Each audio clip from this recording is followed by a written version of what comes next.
Star I don't even.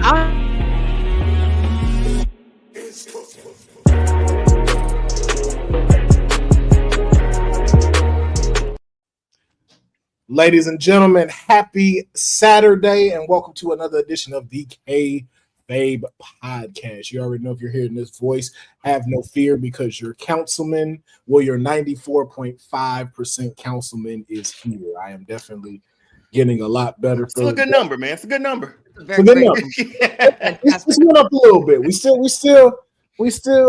We getting there. Final bosses, our final councilman is almost about to be engaged again. Oh man, I got a feeling you're gonna give your 2K player that long ass rock entrance. Mm-hmm. I'm looking at time like he hasn't come out yet. I wouldn't be surprised if Deonne puts changes up Cody's, and makes it the final boss entrance while it's Cody. Jacket and everything. Right. That'd be dope. That would look kind of funny. Yeah, that'd be a dope rivalry though. For a dope rivalry though. That's why I can't wait for that game. I can't wait for 2K to drop because I ain't even I was gonna do TCW, but I'm like, nah. I got one episode in the chamber, man, and I'm thinking about I'm not gonna do another one after that. Because it's so difficult to put it all together. Yeah, and I think for this 2K. With them saying there's like over 300 players, and to be honest, like this roster is so dope. It's like I don't want to create a whole new faction. Like I want to just make one of my players and just go through it, like NXT, where they get moved up to, everything, and then just kind of like focus on developing that character, like with dope shirt designs, the dope music entrance, and follow him through the actual WWE universe. Yeah. Your own story mode. Yep, I was like, that's fire.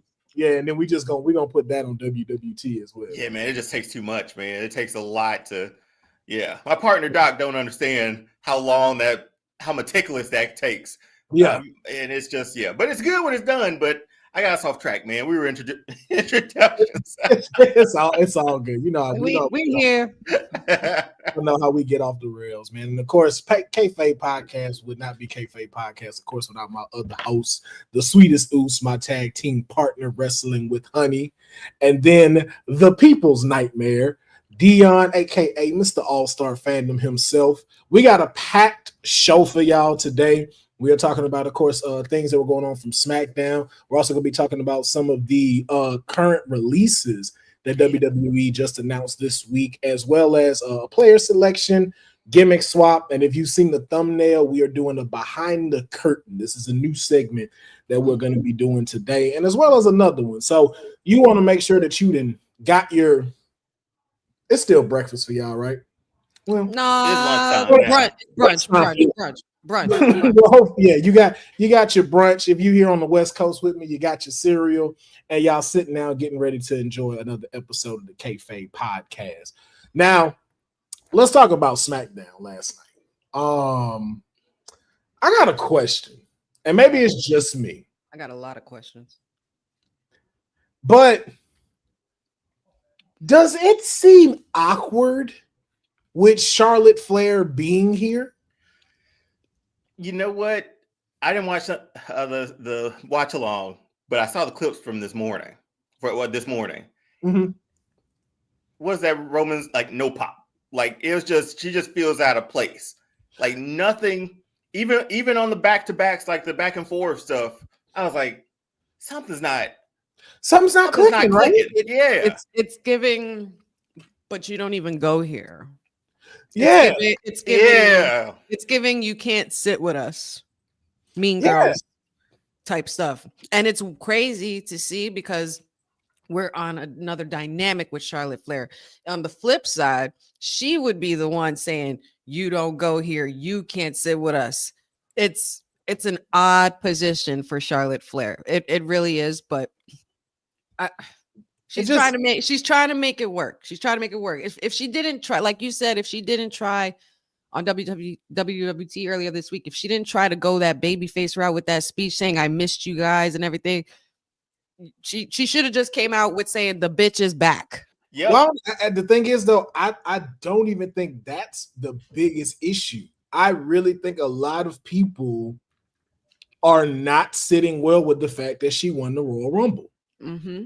I was like, yo, and it's really starting to show not only with the audience, but you could kind of see it amongst the wrestlers. Like when she was on Raw, it didn't blend well with Rhea.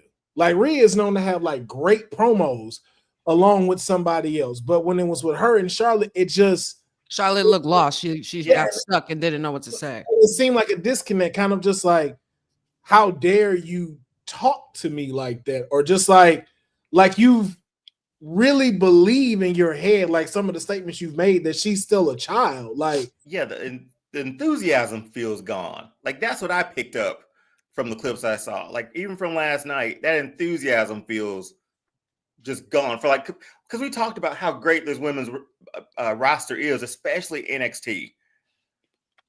I don't know. Charlotte's a great piece to have, but she just doesn't fit anymore. She doesn't fit in this current roster of women. She's got to find another lane, another place, figure something else out, because I don't want her going to Mania and winning it now. I mean, I personally think that she should have arrived at the Chamber and there would have been like a mystery last person, and then make a statement there. I feel like Rumble, and we were watching it, it was just so predictable. So, and even before the Rumble, even before the Rumble started, everybody was saying Charlotte is the favorite. Charlotte's the favorite. Well, she's the favorite. Why is everybody hating it? I mean, because again, like I said on WWT Live, her winning is a slap to the face of all the work that every woman in that locker room has done. Like it really is like showing like these people have bust their behinds for, you've been gone for a year and a half, and you know that what a difference a year makes. And it shows, because there are a lot of people that we think are deserving of winning that Rumble. And then, like, even to Honey's point, you could have even pulled the John Cena route, announced that you'll be in the Elimination Chamber. Let it be promoted that you have the first announcement. So everybody's like, okay. Oh, Charlotte coming back in that. Oh, okay. But now it seems like, it really is like, it was a joke at first, calling her Charlotte Hogan. But it really feels like that. And I'm seeing that with the superstars. Like even on NXT, you didn't even get in the ring with them. You didn't get in the ring with them to talk. Nobody, and you could tell like none of them really wanted to address you. And then even the more awkward thing on SmackDown, Nia Jax said nothing to you. And Alexa Bliss for sure didn't say anything. And Alexa Bliss said, screw all y'all. Yeah. I'm here. But we know what happened between the two of them before she left to go have a baby. And we saw what Charlotte tried to do with her. She tried to bury her, which is why even like the post that Honey has on her stories right now where she called you a bitch. It's like, yeah. And it's like, I'm really starting to see like it's very uncomfortable. Like you really seem like you don't fit in. And even at Jeffrey's point, like the nerve of you calling the WWE champion a child. And telling her to beg on your hands and knees for an opportunity for you to pick her. Oh, kiss ass. Sorry. Like, I thought it was me. Well, we have felt it's not for nothing, Charlotte. If the shoe was on the other foot, would you want somebody talking to you that way when you're the women's champion? No, because I believe when you were the women's champion, you didn't tolerate that stuff. Look at what you did to Becky. With dropping the belt, totally disrespectful. Like she has antics like that. Would we be more open to that if like that Monday night she came out and she was just a straight heel? Would it have eased the blow a little bit? Again, I think it's just I think it's the win at Rumble. I don't think if you'd have came out as a heel, I don't think if you'd have came out as a face, you winning the Rumble and it being so predictable has left a bad taste in everybody's mouth. And everybody is showing it. Everyone sees it that you are not a team player. Like the term they say, you went into business for yourself. That is clearly being shown with you winning the Rumble. And it shows how tone deaf you are to every woman in that roster right now. Because let's face it, yes, you were part of the women's revolution. You are one of the original 4 horsewomen. but you not acknowledging the rest of these people and what they've done within the last year. Because let's face it, down to them. You want to talk down and tell them to beg you on your knees? Let's really talk about it though. Lady, how many arena and shows were you a part of where they sold out, where they broke ticket gates? You were not a part of that surge when that happened, young lady. They were here doing that. Bianca Belair was here doing that. Tiffany Stratton was here doing that. Rhea Ripley was here doing that. They were the ones that were helping break records these last year. Liv Morgan, another one that Charlotte Flair has underestimated in the past. There's just more deserving wrestlers than her at the moment. You know what I mean? Like, she's a 2-time Rumble winner now, right? Yeah. Like, in how many women's Rumbles have we had? 7? Not a lot. Not a lot, right? Like 5 or 7, and she's already won 2. Like, we saw the talent in that NXT roster. We saw the talent who came out for that women's Rumble. Shoot, Nia's had a hell of a year. Liv Morgan's had a hell of a year. Nia carried. I don't think that year last year. I don't think we as wrestling fans look at that anymore. Look at the marquee anymore when it comes to certain people. Like, Roman's gonna be there, Cody's gonna be there. We get it on that side.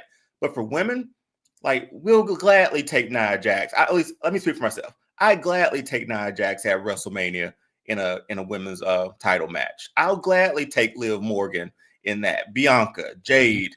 List goes on. There's better stories there. Exactly. So we're invested with someone other than Charlotte. That's why it's like, just, we don't, not right now. I'm not gonna say we don't want you, but I'm like, not right now. It just wasn't strategic in the way that you did it.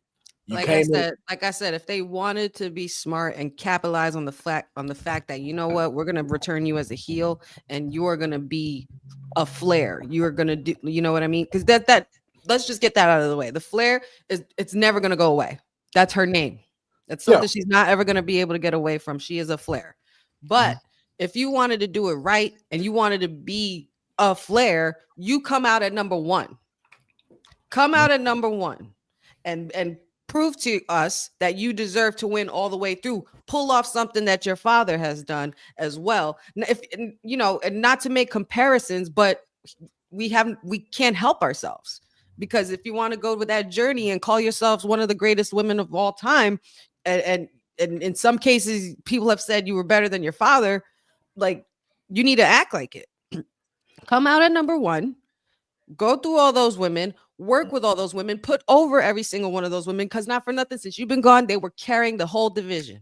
And it is the greatest division. Whatever it is, NXT, SmackDown, Raw, WWE has the greatest women's division right now. Yep. And it was all without you. So for you to be upset on NXT, and I get it, it was a very snarky statement for her to say this is the greatest women's division, but I'm better. You don't look better. You don't look better. You didn't look better in the ring at the Rumble either. Nope. You should have came. I feel like she should have came at Elimination Chamber, or if you wanted to ease the blow of the fallback of the you know, of people getting upset of her winning, you should have put her at number 1. Yeah. And Tribal Polo, just to combat the statement that you're making, it said, why has Charlotte always got heat for being great? She's been fired for years, and we say, oh, it's their turn. We do not do this to the men's side. Example, John Cena title run was the same as what y'all are saying about Charlotte. On the contrary, sir, we say the exact same thing. I will even give one example since you brought up John Cena. I definitely gave him shit when he beat AJ Styles for the title at Royal Rumble. I thought that was selfish of the company to take that off of AJ Styles because John Cena was there. I did not think it was the right time to be able to do that. I thought it was tone deaf for them to take it off of AJ Styles when he was killing it as WWE champion. So we're not doing it just because it's women. We're not doing it because it's Charlotte. I'm showing you the steps and the breadcrumbs you're seeing from the fans feeling that way, but also the wrestlers feeling that way, because you can't ignore how these wrestlers are taking to Charlotte. Right. You haven't seen one person really be excited that she's back. You have not seen one person really show any type of congratulations to her. It really does seem like she's in the corner by herself. And the only reason why we didn't do this on the men's side, I mean, a lot of people did it on the Tribal Chief side, just saying. But if you're talking in John Cena example, not for nothing, John Cena wasn't selfish. John Cena's not selfish. John Cena will be happy to put over Solo Sikoa in Saudi Arabia before he thinks about being selfish and going to business for Theory himself. at WrestleMania. Austin Theory at WrestleMania. Like, can you say the same for Charlotte? At least not this. Can't say the same point in her career. Too like this point, I think she still has a lot of tread on those tires, even with her injuries and how long she's been in it. But that was more John, like on the tail end with like Austin Theory and everybody. I do think putting that belt on, I forgot all about that, Will, with AJ Styles. I didn't like that either. Yeah. But it's like, just like, hey, we're getting to what? The same thing. We're getting to WrestleMania season. Right. We don't think AJ Styles can sell a marquee when that's what that, hey, he main evented. If that would have main evented, I would have been okay with that. But that's what, that's the new WWE too. I'm hoping Triple H still keeps, it relatively new, but because this whole Charlotte thing felt like a blast from the past. From a blast from past of booking. Like, let's put her on a marquee for Las Vegas. I mean, she hasn't been there a year. I don't think it's not her fault. Obviously, she got injured. It was a career-threatening injury, and she also went through a lot of stress last year because she got a divorce. She was married to Andrade, so none of that could have been easy. But and we're not trying to shit on the legacy of Charlotte Flair. We're just talking about right now. If this was the right move, it's not her fault. And it's more of the booking's fault. It's whoever wrote her in this way fault, technically. That everybody's just giving her shit about it. Yeah. Can we agree that we brought Charlotte back because WWE thinks all? We definitely want that, but we didn't want it this way. I don't know who I wanted to put with Tiffany because I would put Nia with Tiffy easily. Yeah, I don't. Yeah, I don't think that being the initial reason of her coming back was the case, because I don't think the trigger needs to be pulled just yet for it to be Tiffy versus Charlotte. Mm-hmm. I agree. At all. Because it's not like it. Yeah, and it's not like Tiffy isn't holding down SmackDown right now. It isn't like Rhea Ripley isn't holding down SmackDown. It isn't like Julia isn't holding NXT down. It's one of those, like, again, and then to your point of saying that Tribal Polo, that's what makes it feel like such a Hogan-like move. And it seems very tone deaf, because it's just like, oh, well, I'm a Flair, so I'm gonna sell tickets. But it's like, yo, do you match the story? This is Hogan being Yokozuna. And are you willing to put young talent over and respect them? Right. Because it just comes off like she doesn't have respect. Like, you know damn well you would have nobody talking to you the way you spoke to Tiffy last night. Mm-hmm. A young woman in her prime, homegrown wrestler, an athlete, and not for nothing, you can't even respect that she has the guts to go in front of you and talk her stuff. Like, you should actually be a little bit more appreciative of this young talent, honestly, because I'm sure they're geeked out as hell, but then they're probably going backstage like, and I don't know if I really want to do this because she's kind of making me feel like. And they've been carrying it, man. Becky's the only one who could sun her. Yeah, but they've been carrying it. Becky come back. I just hope they have something for those women, like, for Liv, for Nia, for Bianca, and they still have that storyline. I just hope they still get some sort of WrestleMania shine too, because they've all had really good years, and to not be competing for a championship like that, it kind of stinks, man. So we'll see. Yeah, but I think they will, because I think the same way, we got Cody's story to be finished at WrestleMania, and that was because of the people. We'll see what the people decide when it comes to this and who she chooses.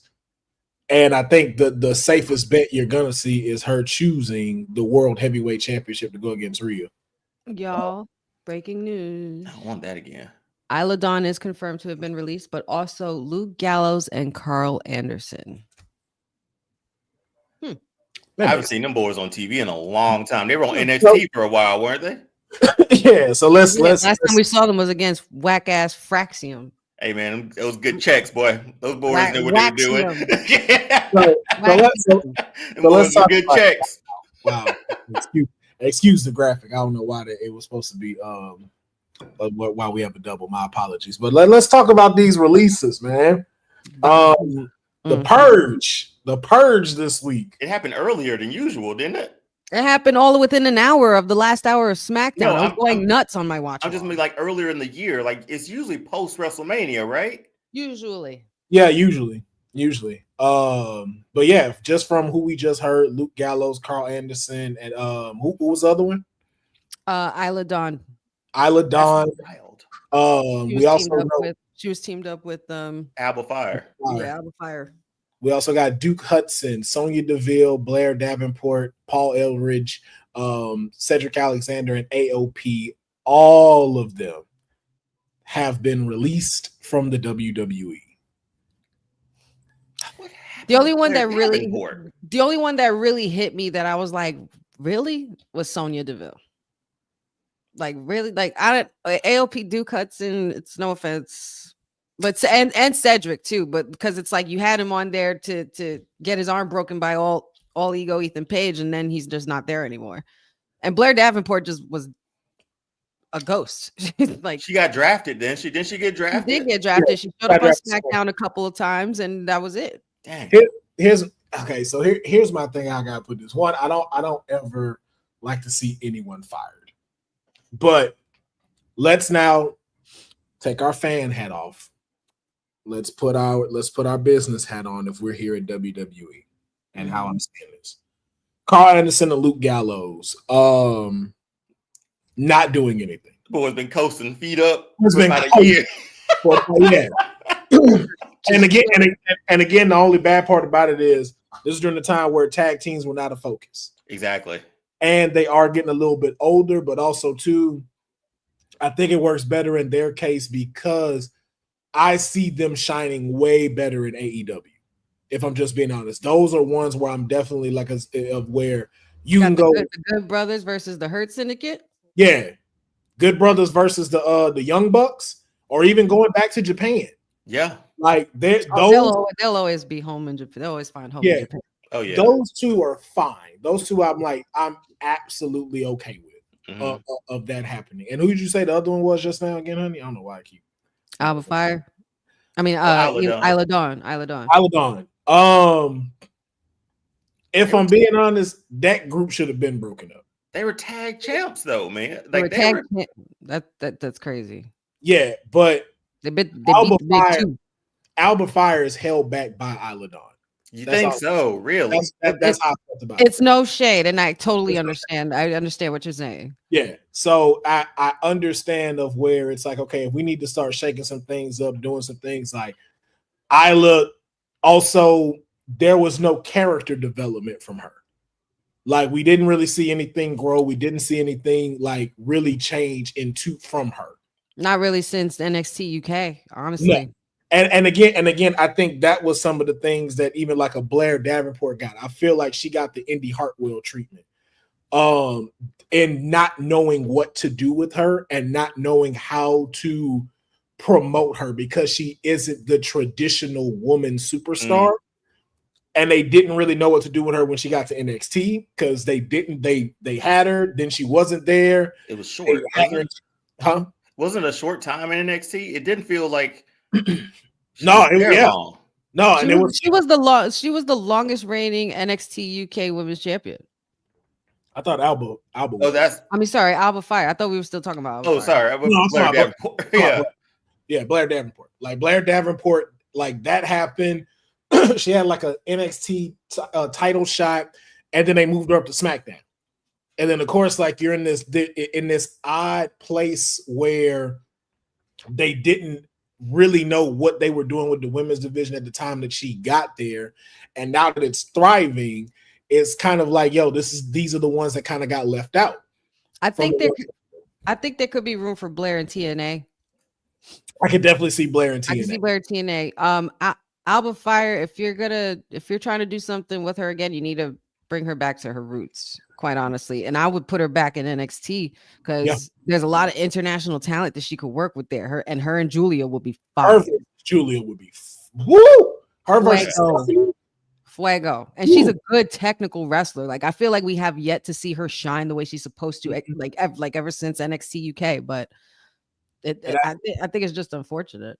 Like I mean, it is, but I think too, even for Isla Dawn, that's someone that can do well in TNA because she falls into categories with like a Rosemary, and I feel like no doubt, totally. Yeah, and you have more of a creative stance to be able to allow them to let you go that route. Because if you notice, they're not even pushing Wendy Chu as much as they used to, and now they've put her more onto the NXT. I mean, onto the TNA side.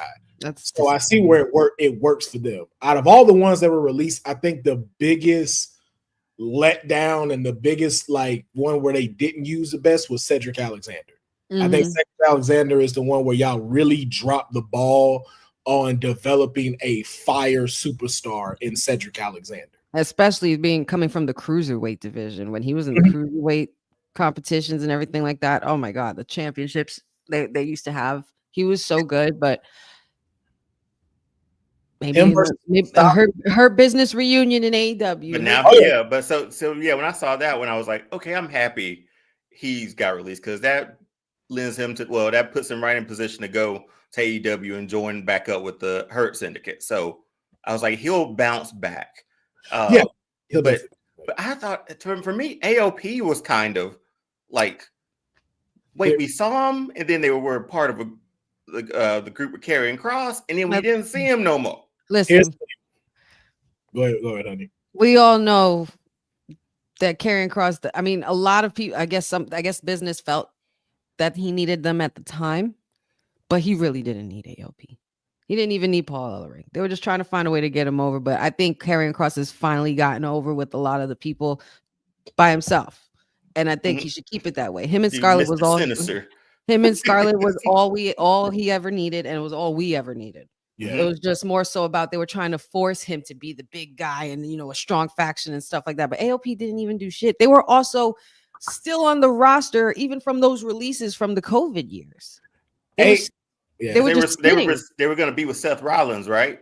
They were going to be with Seth Rollins. Yep, they were going to be with Seth Rollins when he was doing that Messiah shit. But I think, I mean, AOP. They're hard to promote. They're hard to promote. They can't speak English, and they're kind of sloppy in the ring. And they are great at NXT though. But you gotta remember, like in NXT, they allow you to be a little more loose with because they're developing you. In main roster, it's different. And they were going against good tag teams. Alpha, American. Which one was it with Jordan? American Alpha. American Alpha, thank you. Yeah, too many Americans flying around here. Right. American names, but they had great matches with them. And all that.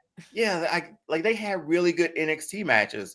But then even their first run on the roster didn't do great. Then the next run was you have AOP.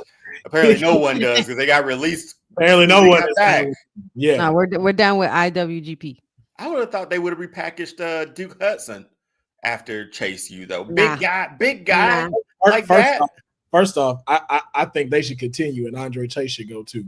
Leave his shoes, but he can go too. You just put his shoes in the middle of the ring. I agree. I was never big on Chase U. I hated when they gave Duke Hudson that handsome man poker guy gimmick. Like I freaking hated everything they did with it. I felt like there was something there. It's not it's not the superstar's fault. I hated the way they booked him. But this gives him opportunity to go out and do a thing like Drew, do a thing like Cody. Let's go out and find myself, man. I'm big, I'm talented. Yeah, every single one of them. Every single one of them. We can figure this out. The Sonya Deville one, again, she's part of a group. That one kind of tugs at my heartstrings a little bit. Just a little bit. Does it? A little bit. A little bit. Listen, here's the problem with this. She's not fun to watch, if I'm just being honest. Sonya's personality does not come off on camera for some reason. And what's crazy is I remember used to watching her and Mandy Rose do her donut show. And I was like, why you don't do this on camera in WWE?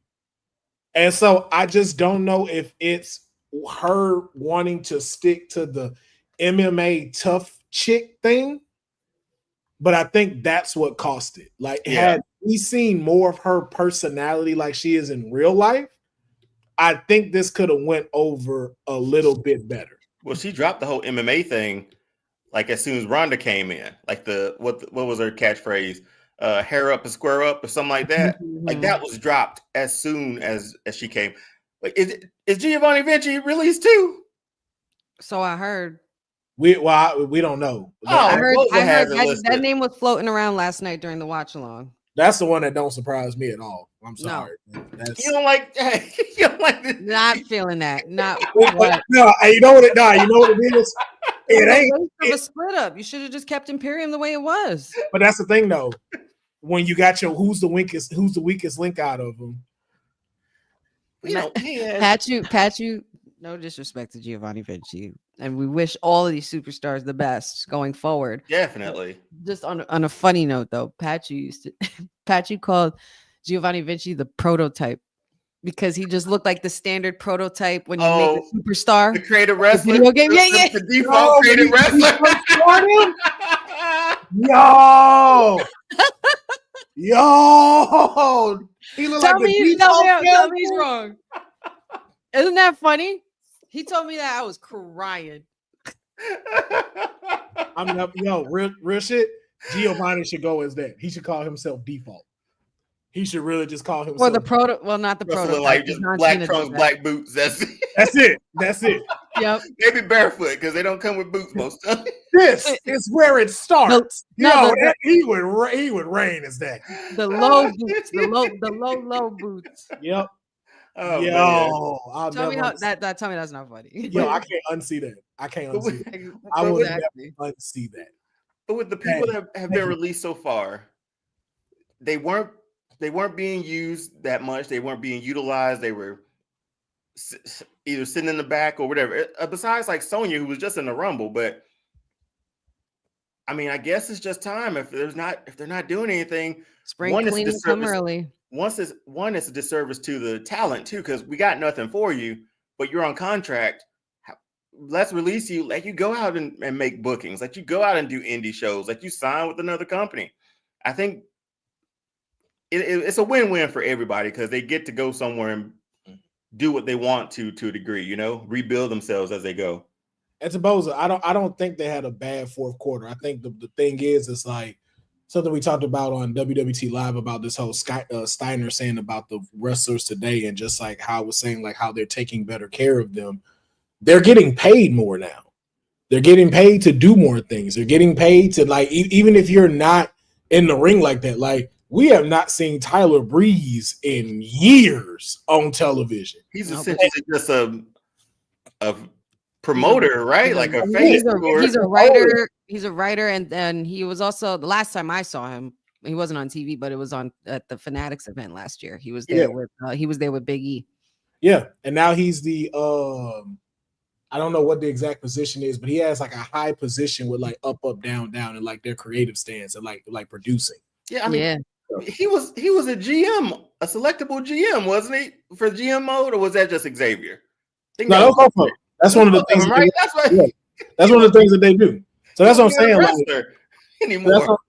So that's what I'm saying. Like, even to that point, like you found your positioning there, and most of it just didn't work. Like even with Sonya Deville, like when they made you GM of SmackDown, like you had a point to where you could have done something dope, but it was just like you kept trying to stick to this tough girl chick character that it was like. But that was Vince's fault. Yeah. Vince was the one who wanted to continue to put Shayna Baszler, the Queen of Spades, one of the greatest NXT Women's Champions, in meaningless tag teams. And this is what I've been saying. Stop putting Shayna in meaningless factions or teams. Because I knew that Pure Fusion Collective thing wasn't going to work. So what happens to her and Zoe? To Shayna and Zoe now? Do they stay a tag team? Shayna and Zoe should be Dolo. I didn't mind them as a tag team, though. I don't mind it either, but I don't mind it, but I think just because of now the new belts that we have, I want to see. There's no disrespect to Shayna, but I want to see Zoe Stark go for gold, and I want to see Shayna go to SmackDown and bring back Tap Nap or Snap. Like I need to see that happen. Like I would love, like not love to see like Chelsea get hurt, but I want to see Shayna break Chelsea's arm and take that. I want to see Shayna choking chicks out. Yeah, a good reboot and not stopping, like holding on while the ref is trying to get her off. Still, like like Kehlani Jordan this past. Mm-hmm. Which again, how y'all take her win away on Black History Month? Man, what kind of foolish? What are we doing? I was very much scratching my head. What are we doing at NXT? Like, not only that, what it was Stephanie Vickers match and JC Jane. How Jasmine Nix hit both of them and it's not a disqualification? The match just kept going. I'm like, what are we doing? No, I did. No, I thought she meant to hit. She interfered in the match and put hands on them to break up the pin. That's a disqualification. We literally just saw it on Monday Night Raw with Liv and Io. That's true. We did too. Yeah. And it was like, oh no, refs, y'all fucking up. Some refs need to be released. You know what I'm saying? We also found out that Lily has also been released from WWE. Of course, chill out. Well, nah. Far from that. No, not released. Unleashed. Unleashed. According to Dylan, Lily 1 has been released. and then somebody was messing with Cousin Ron last night because they said that B-Fab was released, and I was like, y'all gonna stop playing with me. And then Will was like, she was just on TV. Also, that'd be very dumb of WWE to let her go, especially with how y'all just rolled her out. Yeah, that's stupid to let her go. And y'all literally just are like handing this to another company to go, oh, we're gonna do you stay just how you are. And she didn't look out of place in the Rumble with everybody else. Oh no, she is with oh crap, I can't remember her name from NXT, part of tag team over there. Lash Legend. Thank you. Yeah, Meta Girls. Yeah, but they looked like they were face to face. Like that's the type of no, she just like she belonged. No, she did. So I would hate to see her get released and not capitalized on like this because it's her second go around too. So she is the last remaining resemblance of Hit Row, and I'm like, that's the one that's gonna thrive. That's the one that's gonna make it here at least. So I don't know. Then Paul Elridge got released too, but that's just because the Home told him they need him to come back. Stop it. He didn't want to go on the road as much when that man tired. Let that man rest. Yes, bro. That boy's tired. Well, that's why he didn't. That's why he didn't come to WWE. Well, make the jump with AOP the first time. He's like, man, I don't want to go on the road no more. Did that? Been there. I don't know. Man, just gotta drive up to the facility every get on planes, gotta go through all that check-in and stuff. Nah, bro, you have contributed to the wrestling world for decades. Yeah, take a rest, man. Take a lap. Yes, go take a lap. And honestly, man, no disrespect, but if you were gonna come back for anybody, AOP ain't the ones to come back for. You come back and you induct Demolition into the Hall of Fame. That's what you do.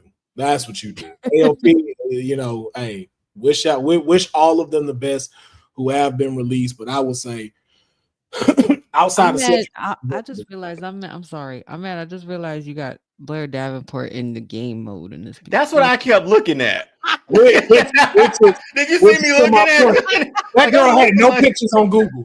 No pictures on Google whatsoever. Bro, you lying. Like for real. I can find one right now. No, I tried to look for a high-res photo of her. Because I kept looking like, wait a minute, I've seen this before. I did that on purpose. Just to show how much they did not do anything with Blair Davenport. I'm like, how your game character, like her render?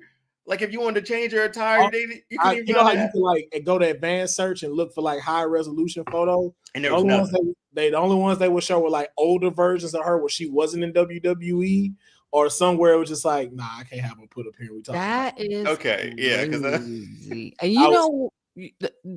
one more, but there's another one. Did she get Kiana James? Did she get released? No, she didn't. She's just where the hell she been? I think she got surgery done. Oh, got it. Yeah. So, and I think they're just trying to, but I wouldn't. But again, too, I wouldn't be surprised if she get the release because again, that's another one that I consider the Indy Hartwell treatment. Because like, why did y'all send her to Raw already? Like, she didn't make an impact in NXT yet. Like, why would you send her to Raw? Like we know her. I wasn't even high on her like that either. Like, no, exactly. And I'm just like, y'all haven't given her a chance for us to get like attached to her. That's like sending Lexus King up right now. Like, yeah, we don't need to do that. Let them build, and if you build it, they will come. Good luck to everybody, though. Good luck. Good luck. Yeah. Good luck to everybody. We'll see you around again, hopefully. Never say never. Cedric, most definitely, and still justice for Indy Hartwell. Bring her back. Yeah, man. Bring her back.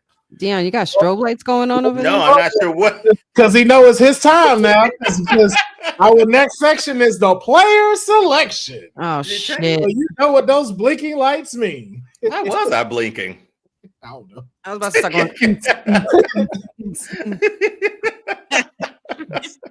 Like, you must be playing Death Rebel in there. Yeah. Oh, okay. We should have made that a topic, honestly. But we can do that in the shooting the shit.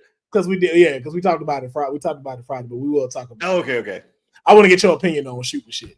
So today's player selection is brought to you by Deonne. And so Deonne, I'm gonna hand you the mic to introduce today's player selection. Absolutely. So we're not picking wrestlers for this one.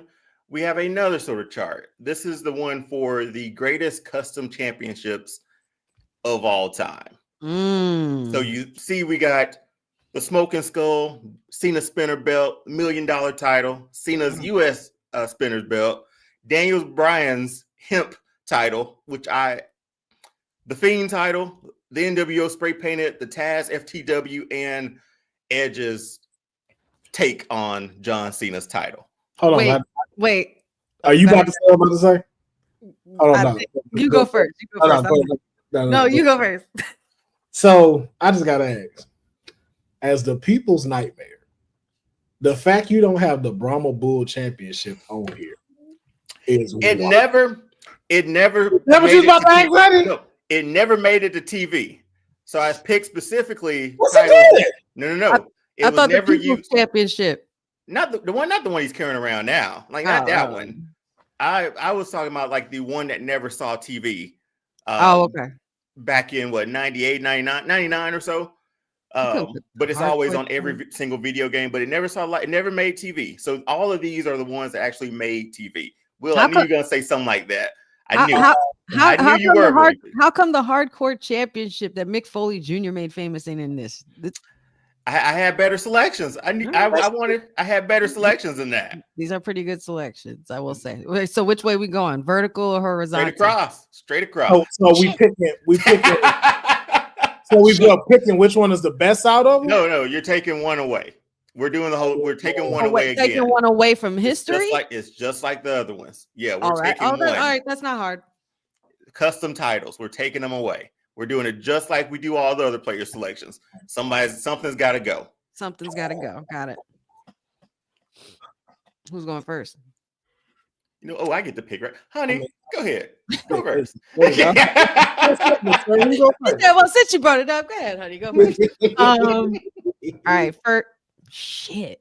All right. Well, the first one's really not that hard for me. I'm taking out the spinner belt. I hated the spinner belt. It was so ugly. I hated it. You moving? Really? I'm keeping the Smoking Skull and that $1 Million belt. Okay. I'm keeping both of Stone Cold's belts. If I had to pick one out of that row. Oh, wow. Okay. Mm-hmm. All right. We listen and we don't judge. Now, the second row, that's John Cena on the first one. That's his first spinner belt, that United States spinner belt. Take that shit out too. Man, is there a beef with Cena that we don't know about? There has. My little brother. You didn't like either. My little brother could vouch for that. I was okay. Listen, I was okay with it, but I'm saying if I had to take one out, I'm not taking Stone Cold. I'm not taking Ted DiBiase or the Ringmaster belt. Just saying. We listen and we judge internally. Yes, there we go. The Planet's Championship was probably one of the most unique and fun runs of Daniel Bryan. I loved it. I really did. Pat, you loved it. I still want that belt. Fickle, like I can't. That was I was so with it, and it's hemp, and it's hemp. We fought 20 friendly over here, man. I'm with it, and I'm not getting rid of my Fiend. Sorry. Love the Fiend. I did not think you get rid of the spinner belt. Both of them. But both of them. So third row. Third one gotta go. yeah. Sorry, Edge. That one's going to. Damn! Yeah. All the spinners is gone. The spinners is not my shit, man. It's not my Spinners gone. It's gone. Really, and if anybody gets rid of the NWO belt, you out your damn mind and you need to leave. Just saying. Wow. Okay. So I'm getting rid of all 3 spinners on each row. Man. All right then. Well, Will, to you. One's gotta go in every row, man. That's my opinion, y'all. Don't attack me in the chat, okay? No, attacker. I'm judging you internally. Jeffrey. Trying to take those shades off. You hate yourself with this. He kept saying that too. He kept saying that yesterday. He's like, "Who are you and what have you done with Honey? Take them shades off." You hate yourself? Are you serious? It's like you're not you when you're hungry. Grab a Snickers. Okay. Oh shit. First row, we got the Smoking Skull belt. We got John Cena Spitter belt. And we got the $1 Million Championship. You can get that fucking $1 Million Championship out of here. That's crazy. That belt is ass. I've always thought that belt is ass. The man, dollar that's the rich belt, man. dollar sign thing on there. No, I'd have designed that way better. I would have definitely designed that $1 Million Championship way better. I will say that the original one Ted DiBiase holds looks so much better than a replica. It really does. Yeah. Because that one was legit, right? Yeah. The first one was like legit. Encrusted, like for real. Yeah, so that one could go. Row 2, we got John Cena U.S. Spinner belt. That's a chain gang, man. You know, that's Daniel Bryan's Eco Championship and the Fiend belt. Now, honey, listen. Yeah. I grew up riding spinners. Okay. I get it, bro. I get it. I'm not judging. I don't expect anybody to agree with me. You know. We ride spinners over here. Look, I be a whole ass. They see me rolling. To my country of Texas. Yeah. If I was anything, get spinners. You're getting rid of the chopping screw. I know. You're gonna get rid of the Fiend, aren't you? I was like, honey's gonna play this clip, and I know she is. You going for that's it. I'm ready. I'm getting it set up. The Fiend belt can go. Oh. Only because I would have definitely designed the Fiend belt a lot better than what it was. I love the face part. You know what it was? You know what did it for me? I saw someone do a custom Fiend belt, and I think Bray actually posted it. And I was like, that looks incredible. And it had like all of the highs on there on the strap and everything. It looked amazing. And I was like, yo, please let him use that on when he becomes champion. And then they gave us this toy like Halloween belt that he was walking around with. And I was like, it ain't even got no plates on it. I'm gonna fight all these urges, my brother. I just thought the Fiend deserved better, in my opinion. Go forward. I'm sorry, honey. It's because I love Bray so much that when I see something great, she's like, "Oh, I listen and I for damn sure judge." I can't help my face, y'all. I can't help my facial expression. I can see her eyes through the shades. That's what's so crazy. You can see my TV too. Yeah, but I can see her eyes coming through. Like, yeah, why we gotta do? But listen. I didn't make this list. Deonne did. So you're welcome. This is Deonne's fault. But that spinner belt, the U.S. spinner belt. Hold on, the best of the two. Fire. I got somebody talking to me. Hold on. The best of the two. Hurt or heal? What should I do, Bray? Hurt, heal, hurt. I don't know what to do. I'm confused. I can't do that to my heart. I fight the urges. The Fiend deserved better. The Fiend deserved better. He did.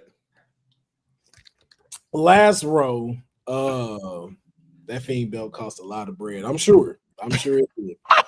Chuck that $1 million in the same water. Yeah, that belt is ass, yo. That's an ass belt. Me and Tribal Polo are on the same page when it comes to those belts. Man, that belt ass. That's an ass belt. You can take this belt to hell with you, something like that, and toss it, chucked it. God, that segment was so good. He just smacked it. He just people. He fell. I was like, then Austin just falls. You remember us as kids watching that, and you were probably looking at the TV like, did he just throw the? Wait a minute, yeah. Oh wait, that's the real belt. We need another belt. I was like, did y'all fish that out? Yo, you know what's crazy though? They do say like after that happened, like they had to like direct people to not go in there looking for the belt. That's crazy. Can you imagine what that scuba search was like, bro? No, it was like they had like a whole bunch of people trying to like find it and fish it out, and they were just like, yo, first off, when he threw the belt, there was someone down there to catch the belt. Okay, we retrieved the belt. To retrieve it, yeah. Right. Yeah, we knew it was like, get your ass down there and fucking get that. Yeah, like they had somebody on standby. The same thing with like the dude that fell. It was just like, but you know, when you were wait a minute, that wasn't Austin? No, that was not. It took me about a good 15 years to find out it wasn't Austin. I was like, what you mean that wasn't Austin? How good was him getting hit with that car though? Like that was like that cut. Like they showed this way. Yeah, the way they shot it was so great. Pan right over. Then we pan back and Austin's there. It was. I was like, no, that's phenomenal. So you get rid of $1 million belt, the Fiend belt, third row. I mean, this is definitely obvious. You can get that FTW belt out of here. That belt has no character, no whatsoever. It did when Taz had an ECW. I'll give it that much. Like that's the real reason why I kept that belt as well. Yeah. Anything after that passed. Not Hook, not AEW. Edge almost got deleted. The spinning is what saved it. I told you, honey, we ride spinning. He's the Chris Rock. The spinning is what saved it. And the fact that he held it while he was getting head from Lita. He was just, oh my goodness. Yo. Good Lord. On live television on a Monday night. When I say rated R for real, like, yo, that should have been a poster for PLE. Just Edge was a menace, man. The rated R superstar Edge was damn near American Psycho. Like, yes. That's why I was like, there's like look at the camera. Give American Psycho vibes, didn't it? Like look at the camera with the belt, you know. Belt. Like I never thought about him being Patrick Bateman. You like that, John? Oh man, that got Raw the highest ratings. Yeah, Flair came out. I mean, that's a wild statement to say. That's a wild statement. Mm-hmm. No, they climaxed in their ratings. I'm sorry. But I thought this was a fun one just to get some custom titles on there. Oh, you don't escape from this. Great. What's your pick? All right, first row. I'm with you, Will. The $1 million title. I know it's got a good story. That belt, it's spun. That's all I got. That's all I come on, huh? I know my little brother. If my little brother was watching this, he'd be shitting on me in this chat right now. And Stone Cold had snakeskin on the back of his title, man. Like I was. No. That shit was so dope. It looked so amazing. Like I'm not giving that up. Second row, I'm a Will again. The Fiend can get up out of here, man. Daniel Bryan's short run with that title was perfect. I am glad they had another one for Kofi though after he won it, because that would have been terrible in pictures and video with him holding that belt. Cena's U.S. title goes out saying, man, he started off. First one at the bottom. I went FTW on that one. Because again, you can only customize Cena so much. And Edge got away with doing that in the middle. And that NWO title, let's just spray paint it. That's legendary. So yeah, I went straight with Will on this one. I mean, oh, would you look at? Oh wait! Unfortunately, it wasn't Goldberg, man. Hold on, I got to find it down. Wait, first of all, why did I just realize the Norman Smiley screaming when the door opened? Norman, yeah. Oh,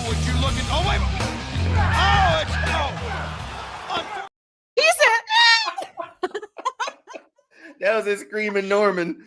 But no, like that he knew he was looking for Goldberg. He was waiting for Goldberg, and he hit him with a pipe. And then he punched him twice. Like he punched him, and then he hit him with a pipe again. So you obviously know that wasn't Goldberg. But that's why he was mad. How dare you not be Goldberg? How dare you not be Goldberg? Right. You supposed to be Goldberg. Oh yeah, here it go. Here it go. This one. And I know again, like it may not be very fiendish like as much, but yo, imagine Bray having this title. Imagine the Fiend having this title. Like what's the birds on the inside? All the buzzards. Yep. Oh. That was the belt I saw. You see the plates on the side? Or you can't? There he is, I think. They're Bray's with the wow. See, that's what I was like, yo, when I saw that and I saw him actually like rocking it, I was like, bro, I need that. Oh no, and then this was the other one. This was I want to try to get this as best as I can. Dang it. Hold on. Butterfingers. I'm tired, y'all. That's where that 94.5%. Mm-hmm. That's what that is right there. Here we go. The Fiend's custom belt. Oh man, the Edge's belt spins, just so you know. So you taking out the same ones I'm taking out? I took out all the ones that spin. Can you see it? What's on the ends? So in the middle of the W, all of them say hi. And the hurt heel. Like, look how dope that is. That's fire. To be subtle, man. Like that's fire. Come on, I saw that one, and then you see this one that you talking about. Like, I'm still getting rid of all the spinners though. That's because you wasn't riding spinners like us. All right. Listen, when you got spinning rims, you don't never give up nothing that spins. When you saw the spree wells at the red light, it's like the spree. They did look cool. They did look cool, but they just weren't my cup of tea. Patrick picks the same I pick, so at least I got somebody on my side. Well, because he's married to you, and he's that man's a genius. He's a genius. Yeah. Like, which ones you pick? I don't even know. I'll go with those. I agree with Patrick's pick. No, because he doesn't like any of the ones that spin. He hated them. Man, I love the spinners. I love the spinners, man. But I respect them. I respect them. I thought they did look great in certain instances, just not on a belt. I wish it would have stayed just for Cena, though. Like that's where it went off the rails. Triple H carried that belt. Like he looks so weird. It stopped. No. Like they did get rid of the spinning part of it. Then it did just become. But still, the design of it overall felt very John Cena. And seeing Triple H with that belt was like, something ain't right, man. Maybe it's time for the one where I said it has to go when Ray had it. When Rey Mysterio had it, I was like, okay, this gotta go. This gotta go. That was a big ass belt. And it did not look right on Ray. in the words of the great Planet's champion, former Planet's champion Daniel Bryan, fickle. Or in the great one standpoint, we're gonna get rid of this toy and give us a real championship belt. I was like, damn, bro, you just don't like Cena at all, dude. Not at all, man. Jeez. But that was our player selection. I think that was a great player selection. That was good. Appreciate that. That was a very good one. And so now we're gonna go into our other topic is gimmick swap. Now, if you've seen our show before, gimmick swap is where we take two superstars and we flip their gimmicks. The last one we did was very interesting. It was Stone Cold's Ringmaster gimmick, and swapping it with Dean Malenko. Now this one is also a little interesting. Oh boy, I'm scared. Today's gimmick swap is MJF and Orange Cassidy. Oh, Courtney gonna mess you up. Courtney Cassidy gonna mess you up. She might be watching right now. We don't know. She might be watching. Right. She gonna pop up. Hey man, hey, what's the link? Hey. I'm getting on. I got something to say. What if MJF had Orange Cassidy's gimmick, and Orange Cassidy had MJF's gimmick. Orange Cassidy with the Burberry scarf, the foul mouth, and MJF with the hands in the pockets and the juice punch. Oof. That's what he calls that? Oh my God, that's funny. I never knew that. That's what he called that. Wow. I don't know if that's what he calls it. That don't. Oh well, if that's official, like I'm just saying, like that's smart, like that's genius. I just figured, like I would think you'd call it juice punch. I would hope you'd call it that. It works on so many fronts, you know. I don't know. This one. This one's it. Go ahead, Hattie. Go ahead. I don't know how I feel about this one. I guess because it's like I already see them as they are, but I don't think it would go well. I don't think MJF would be able to pull off Orange Cassidy's gimmick. I would be more liable to think that Orange Cassidy could pull off MJF's gimmick, but I don't think MJF could pull off Orange Cassidy's gimmick. So that's the question I was going to ask. So I'm going to ask you, Deonne, which one could pull off the swap better? I kind of want to give Orange Cassidy the green light. I think he could pull off the MJF one as well. It'll be tough. Again, it's tough to see them as. This is what's fun about gimmick swap. We have to sort of not look at what we know of them or like how well they play the part, and say like, hey, could someone else play that part? I think it'd be easier for the Juice Man to do it instead of to beat MJF instead. MJF with his hands in his pockets doing all that. He's a big guy too, isn't he? Like is he a pretty big guy? He's like a little husky guy. Yeah, he's about like a little husky guy in full jean outfit and sunglasses. Yeah, I think. Yeah, I think Orange Cassidy could actually pull it off a lot better. Could pull MJF's character off better, or easier than MJF could pull off Orange Cassidy's character. Right. First off, Jeffrey, an orange scarf would be fire. Or orange scarf with like a black / orange like trench coat, like AB Cup. Oh yeah. So we're saying Orange getting MJF character would be a success, and MJF having Orange Cassidy would be a flop. Yes. Okay. It'd be tough. It'd be a tough uphill road. Gimmick swap or flop. There we go. So now the question is, with Orange Cassidy having MJF's character, would he garner the same success that MJF has had? MJF, excuse me. I don't think so. There is still like another level of charisma that MJF still has. It'd be tough, but I don't know if he could garner the same success as MJF in that role.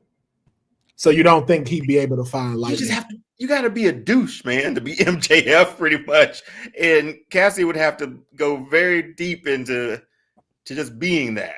I think if it was Orange Cassidy to pull that off, it would have to be a darker version, like a more sadistic style than MJF. MJF just likes to talk his shit and like talk shit about you and go for the jugular in your personal life. I feel like he would like be a master manipulator kind of vibe. You know what I mean? Yeah. I feel like Orange could pull it off because it's a character.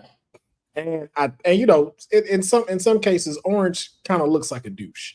So like he it seems like he got like douche qualities if he needs to. And I think he'd be able to you know, settle into that character and find a footing. I think MJF personality is MJF's personality. Yeah. That's who he is in real life. Yeah, like that's just him. So him having to tone that down and just do the sup and the pockets and not really saying anything, I don't think would work, like you said, would work. I think it would flop because you would start to see more of the MJF come out. And it's just like, I think if we didn't see him come out as this already, and it was just starting as the Orange Cassidy thing, it would eventually evolve into MJF. Into what you see now. Yeah. Yeah. Because you look at him like, no, you should talk more. No, you should definitely do promos more. Like, why are you just and putting your hands in your pocket? I could, yeah. So I could definitely see that. So I would say though, for Orange Cassidy and getting the MJF character before we move on, could it potentially get him a championship with that character? Yeah. I agree. Eventually. Yeah. So like it wouldn't be a quick thing. It would be a very, very slow build up. Okay. AEW champion? Like world champion? Top of the mountain? Top of the mountain. Okay. Okay. Why? What do you think? No. What? Nah, player. Nah. We've seen crazier things happen, man. You know what I mean? We have, but I think things have happened. I just think the douche aspect, like you said, like it's a character, and I just don't know how well he'd be able to find his footing with it. Like I think what Orange Cassidy has now, like he's found this very interesting pocket that allows people to like him. And we've seen it slowly develop even more into that character. Like the first time I seen this man put his hands in his pocket and was running around the ring, I was like, what the fuck is this dude doing? Like I was not feeling it. I was like, no. I'm not feeling it. I'm not feeling it. Then I saw it again, and then I kept seeing the work and seeing how people were getting hyped behind it, and I forgot the match he was doing where he put it. When he was going up against Okada, and he did it, and I was just like, cinema. This is it. This man has got it. Oh shit, he has got it. It's crazy in certain instances where wrestlers can make you go from this. I'm not feeling it.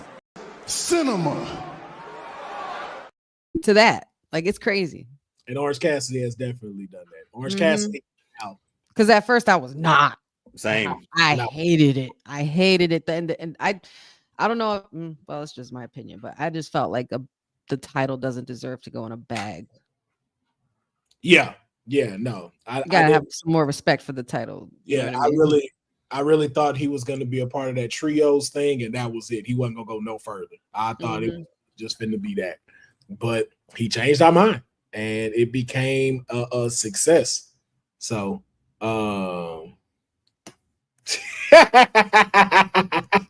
HD. First time he put a white boot flashback. I was definitely chill ass back. White boots, my idea. Oh. You gotta start somewhere, Will. I'm sorry, Rock. You gotta start somewhere. I know you gotta start somewhere. Yes, indeed. Or that big goofy ass grin you had. He was just happy to be there, man. It was his first time. He was a baby face. He was super green. One intercontinental. And now look at him. See, and this is why Joe Hendry was smart, and he don't show his teeth when he smiled, because he knew that bottle was coming. That bottle was coming. When he comes out, I'm like, you're right, Joe Hendry. Don't you show them teeth. Don't you show them fucking teeth. You right. You are dead wrong. What you thinking about it?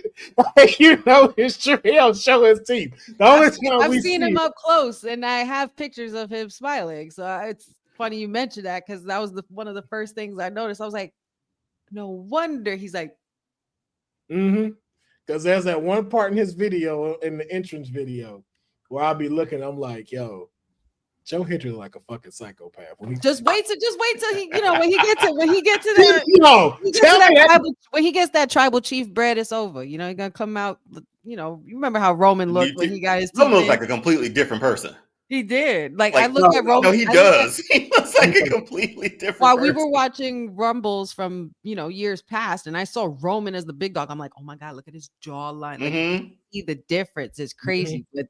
And then Cena slays him and calls him bars of soap, which was hilarious. Man, them little small chicklet teeth he had. and fucking gray contacts. I was like, hey, bro. Well, he rebounded, man. Mind the contacts, actually. He rebounded like big time. Like, thank God for this tribal chief run because he deserved better than what he was given. Like just like Rocky, he had to crawl before he could run.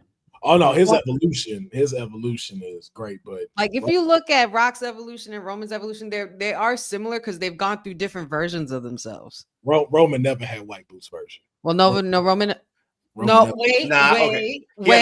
He had a trunks period. He had white trunks. He had white trunks in NXT. They were black trunks. Let's not do that. We're black with a little white stripe on. When he was rocking, because Seth was doing the same thing. Well, seeing him in trunks is the white boots equivalent. Like, because seeing him now, I can imagine Roman Reigns in trunks. I mean, it's the same thing with Stone Cold with hair. You ain't lying. Yeah, like he was a Hollywood guy. Like, this happened? You're right. I still think you erased that from your mind. You was like, I still think the weirdest thing is when they show him with hair. Like, I think that's the weirdest thing ever, man. Like, he came out the womb ball and just stayed ball in my stunning Steve with the locks. Boy, when that's what he did. So I was like, when Stone Cold was wearing wigs? When did that happen?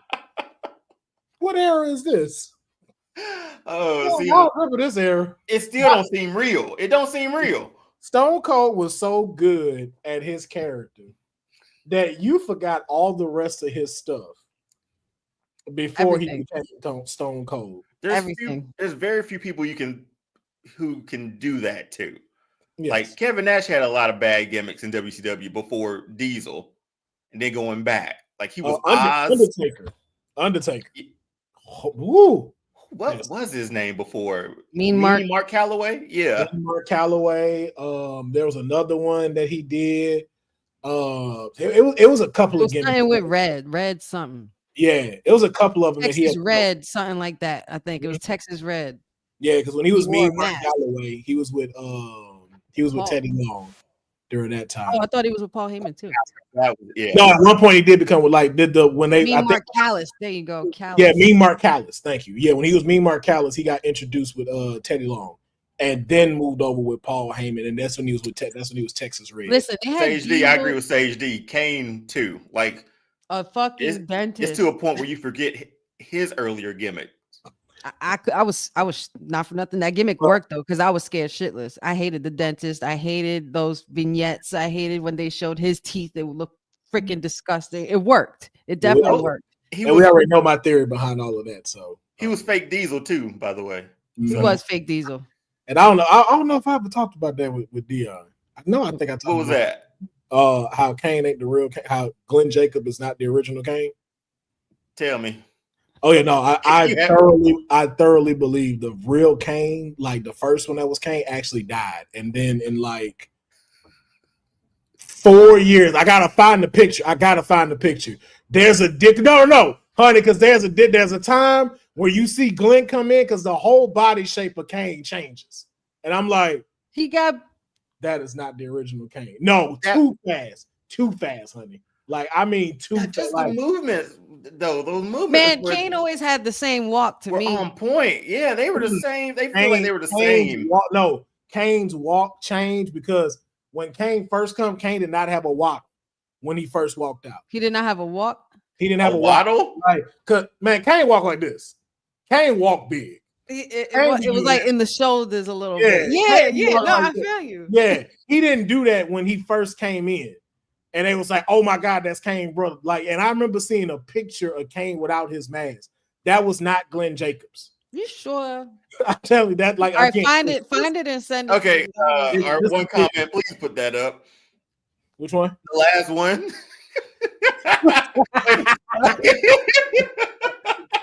Hey man, listen. We've seen crazier things. That was a time where the Undertaker came in and Kane was playing the Undertaker while Mark Calloway was injured. All right. Yeah, so you remember that shit, do y'all? That's crazy. Yeah, remember when we had the purple mask on? Yeah. Yeah, that was a different person playing Undertaker. That was not Mark Calloway. You sure? Bro, look it up. Look Okay, it up. New segment, even new show. Conspiracy. Wrestling Gimmick swap. conspiracies. Kane and Undertaker. There we go. Wrestling Next week. conspiracies with Will. Oh. Gimmick swap. Kane and Undertaker next week. Let's do it. I'm dead ass.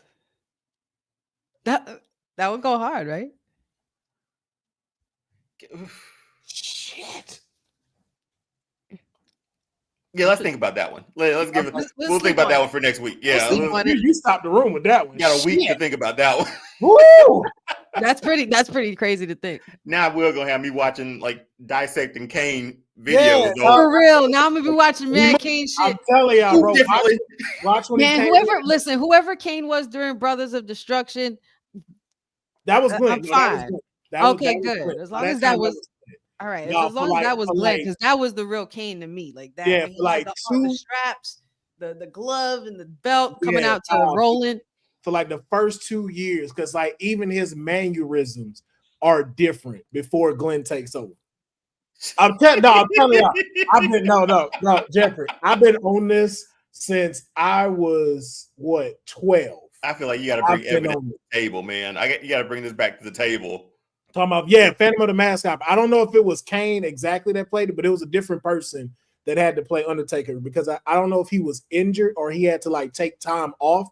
But they used another person to play Undertaker with the purple mask. Huh. Undertaker talks about that, if as a matter of fact. Undertaker discusses that.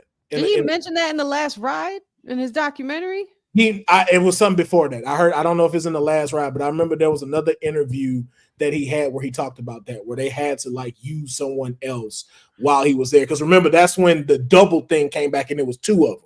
Oh God, that was my favorite SummerSlam. That was my favorite SummerSlam for some reason. When I was a kid, that was just one that always stuck with me. Undertaker versus, oh my God, who's the real one? We know who the real one. Yeah, but that was why, because they had to replace him while he was gone, and then that's why they threw that storyline of who's the real Undertaker. Gotcha. And not for nothing, to go from what was that shitty ass green outfit they made Kevin wear WCW? Oh, he was Oz. Oz, yeah. Oh my God, he was Vinny Vegas. Vinny Vegas, with the suit, you know. And listen. Shout outs to Kevin Nash because he played it, man. He just played the game, and then he finally found a gimmick that suited him. Once he became Big Daddy, like that's it. You're Big Daddy. And thank God Sean saw him, man. Like thank God Sean was watching that night. Sean literally got him for protection. He's like, I'm letting you know. A lot of guys here don't like me. He's like, so I'm kind of using you as an insurance policy. He's like, man, whatever makes the bucks. That's what it was. It wasn't Kane. It was Brian Lee. That's what it was. Brian Lee, who was in the DOA. Was that? Are we talking Crush? Is that Crush? Nah, those were the bikers. DOA were the bikers, right? Oh no, DOA. They were the bald guys. Yeah, they were bald. Yeah. But there was a time where like they had to like I can't remember if he got hurt or he just had to take time off for something, but it was a time where like, that they had to use him until Mark could come back. Yeah. Because remember, when he was purple, he didn't say nothing. He didn't say anything. He didn't do no promos or nothing. He was quiet the whole time. I remember. Terrorizing. Listen, we forget him too for Triple H at least. We forget night and day. Completely night and day. What it was? What's the one where he was snooty? But this is around the time. Hunter Hearst Helmsley. The blue blood. Hearst Helmsley. Wait. With the bow? Oh. The bow. What was they calling him in front of that though? It was something in front of blue blood. Wait. There was something that it wasn't the prestigious Hunter Hearst Helmsley. The aristocrat. Was it the aristocrat? I think it was the aristocrat, right? Something like that. I don't know why I picked like the blue blood or something like that. They feel like Hearst Helmsley. Paul Levesque. The Connecticut Blue Blood. Connecticut Blue Blood. Yeah, that was it. Yeah. But speaking of which, it's funny that you say that. That makes us transition into our next. Look at that. I like how y'all did that. I love our segues. Exactly. Our behind the curtain. So this is us now taking the chance to go behind the curtain of what the kayfabe is. So for those sorry, really quick. It was the French pedigree Jean-Paul Levesque. That was his WCW gift. WCW too, right? The aristocrat came in WWE. That's what it was. It was the aristocrat. Okay. Hunter Hearst Helmsley. Hunter Hearst Helmsley. That used to be so annoying. So annoying. Oh my God, I used to hate it. I was like, yo. And now he's Triple H. He's the man. But that's something that we want to talk about that has to do with our first behind the curtain. So this is us going behind the kayfabe, us really breaking down what happens when you break the gimmick. You know, like for us, like for those that don't know what kayfabe is, it comes from a circus term where it's basically like you don't allow people to know that this is a story. Like you want people to be able to walk away going like, yo, this is real, this is legit. Like you don't want to see two of your superstars who absolutely just beat up each other and can't stand each other in the ring, and the next day they in Whole Foods sharing tea, and it's like, yo, what's going on? Kayfabe don't sell. So our topic for today, the infamous curtain call. I love this graphic. I could talk about this story for days. I just love this graphic. I want that as a poster. Look at these guys.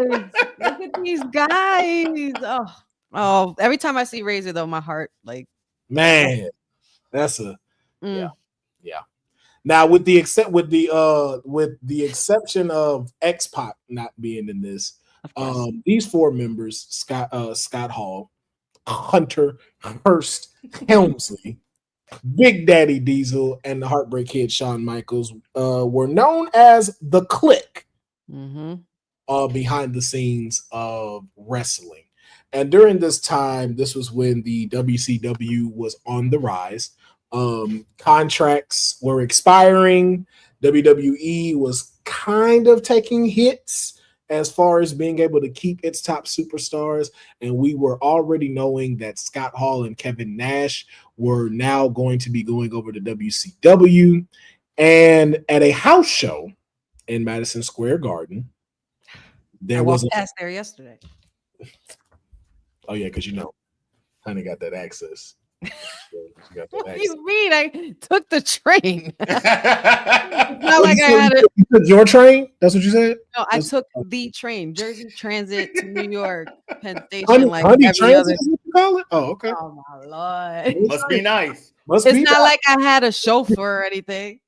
I walked 10 minutes to the station. I walked 10 minutes to the station, waited, took an hour train ride, got to the city, and there it was. She's right there.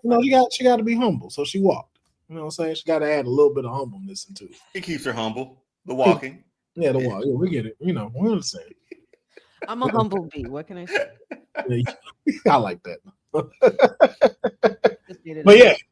So there was a match at a house show in Madison Square Garden between these four superstars. And of course, during this time, it was a beef between them, Razor Ramon and Kevin Nash, beefing against Triple H and Shawn Michaels. But of course, this is for story purposes only. And after this match ended, in an emotional state, Triple H and Shawn Michaels hugged their friends, be able to wish them goodbye and give them a warm send-off to the WWF audience before they went on to WCW. Now, as much as we appreciate this, especially seeing them and especially seeing what they did for their friends, this did not go too well in the back. Quite a few superstars were upset that the kayfabe was broken. And of course, at the time, Shawn Michaels, being the star that he was not able to be fazed by this. So the person that had to bear a lot of the shit shoveling was, in fact, Paul Triple H Levesque during this time. So the question that I want to ask when it comes to this story, a lot of people quote this as being the moment the business changed.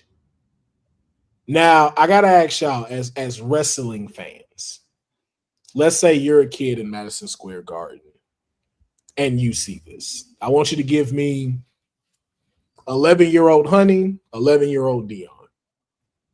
You have watched these people beef with each other all the time. And you may not know that they're leaving. Let's say it like that, because we didn't have social media at that time. and also may not know they were all friends like that. Yeah, and you don't really have a lot of accesses to dirt sheets and stuff like that during that time. So you pretty much know what you're being told when you go to a show. How would you have taken seeing that moment in Madison Square Garden? What would your reaction have been? Would it have been confusion? Would it have been anger? Would it have been you cheering? Where would your mind have went if you were 11-year-old Honey or Deonne? Deonne, let me start with you. I don't think I would have fully understood what was going on, because I've been conditioned to know bad guys versus good guys, and now they're all in the ring celebrating together. And for some reason, this crowd at Madison Square Garden is cheering when we just booed this other guy earlier tonight. Like it would have been pretty confusing for a kid to watch at that moment. Yeah, I don't think it would have. I wouldn't have understood what was going on. Because again, conditioned, good guys versus bad guys. Now the good guys are hugging the bad guys are hugging the good guys, and I don't know. I'd be like, "What the f is going on, man?" Like I would have been confusion for me, because it would have been pretty confusing. Yeah, that's mine, man. I would have 11-year-old Deonne would have been like, "What the hell is going on, man?" All right, Honey, your thoughts as 11-year-old Honey, if you'd have saw this. If I'm 11-year-old Honey and I saw this, I'm most likely with my dad, number one, because my dad was the reason why I got into wrestling. And being with my dad, he probably would have explained to me what was going on. Clued you in, yeah. They filled me in on everything, but I still would have looked at it like, "Hey, Dad, why they hugging? I thought they just had a match together, you know?" But he would have explained it, and then the hugging part, and I was been like, maybe they're all friends in real life. I feel like I would have came to that conclusion at some point. To see this live, man, would have been something epic. Like it would have been kind of like we didn't know what we were watching, like when Stone Cold made his King of the Ring speech and ding ding, the next night he's everywhere. You know what I mean? These guys, I loved every single one of these superstars, even at the time, at the age I was, whenever this curtain call happened, for all kinds of reasons. So I think I would have understood that, that maybe there was something there that we weren't seeing, there was more to the story. I probably also 11-year-old me would have thought that maybe it would have continued on to a show next week, not realizing that they were going to show up on WCW the next night. Because my father, I remember exactly where I was when we saw, Scott Hall with his Canadian tuxedo. But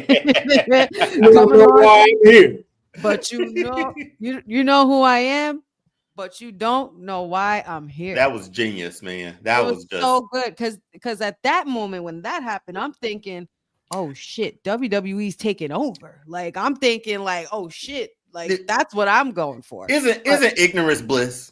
Like at that time, isn't it? Like screw, so you kids don't know. Okay, ignorance really is bliss. You couldn't wait to go to school the next day. And talk. Did you see what happened? Razor was on Nitro, man. Razor. Go home and beg your dad to get the part of the newspaper at the end where it shows wrestling news and everything like that. Like, bro, like we didn't have what you guys have today as far as social media. We didn't have this. We didn't have YouTube. We didn't have streaming. None of this stuff. We wouldn't know anything. It was so easy to protect because of that too. Mm-hmm. Like whatever pictures they took them together. But like that iconic picture we see them like all on the bus together or in the RV or whatever. That's a dope photo. Right. But there were good guys and bad guys scattered through that entire photo. We would have never saw that posted on like a Twitter like today or something or of the time. But I will say, more importantly, without this moment, not only did the business change, reality on how we see things in the performance aspect of WWE has changed, where we now have this stuff. So now that's what I want to ask y'all now. So let's switch you from 11-year-old Honey and Deonne. Let's switch you to fully grown wrestling Honey and wrestling Deonne. And you're a wrestler at WWE. You're backstage at Madison Square Garden. And you're now seeing this on the television set. back there that this is happening. Now, for someone who is during that time, you're taught to never break character. And your mindset, again, keep your mindset. How would you feel seeing that just transpire? In my head, fully grown, understanding what was going on fully. Are you upset? Are you just like, is it not a big issue to you? Or does it go like, yo, this just changed? Do you recognize that this just changed things forever? It don't bother me. It does change things forever, and better them than me, because I don't want to get fired. That's exactly where my head would be. I don't think at the time like, okay, this just changed the entire wrestling world, because at that point you had to treat fans smarter, for lack of a better term. Like, you had to teach, like, we're not dumb after this, like, yeah, we believe like these people is the real storylines and all this stuff, but like Triple H, now we know Triple H and Shawn are friends. Now they're they've been in tag teams. They're a group together. That changed the course of business. There's literally photos of them with the Undertaker and Yokozuna and all of them hanging out together. They were a crew, not only with the Clique, but with the Backstreet crew, whatever, the Bone Street crew, whatever it was. Like, it changed. It made the fans smarter. It definitely changed. It definitely changed. But I don't think I would have been upset about it. I think if I was an old school guy, and if I was somebody who was there before these guys, and the rule was to protect the business and had that old school way of mentality, I probably would have looked at this like it was a sham or it was messed up. But at the end of the day, change is good. And these guys were really young too. So however they wanted to like see the business or change the business, that's how they saw the business in the future. That's how they saw wrestling in the future. Let's get paid. Let's do some stuff that we want to do. It's crazy how this all transpired, because Scott Hall and Diesel didn't give a shit. They were like, we out. Shawn was like, I'm champion. What's Vince gonna do? I'm the champion. Yeah. You gonna fire your champion?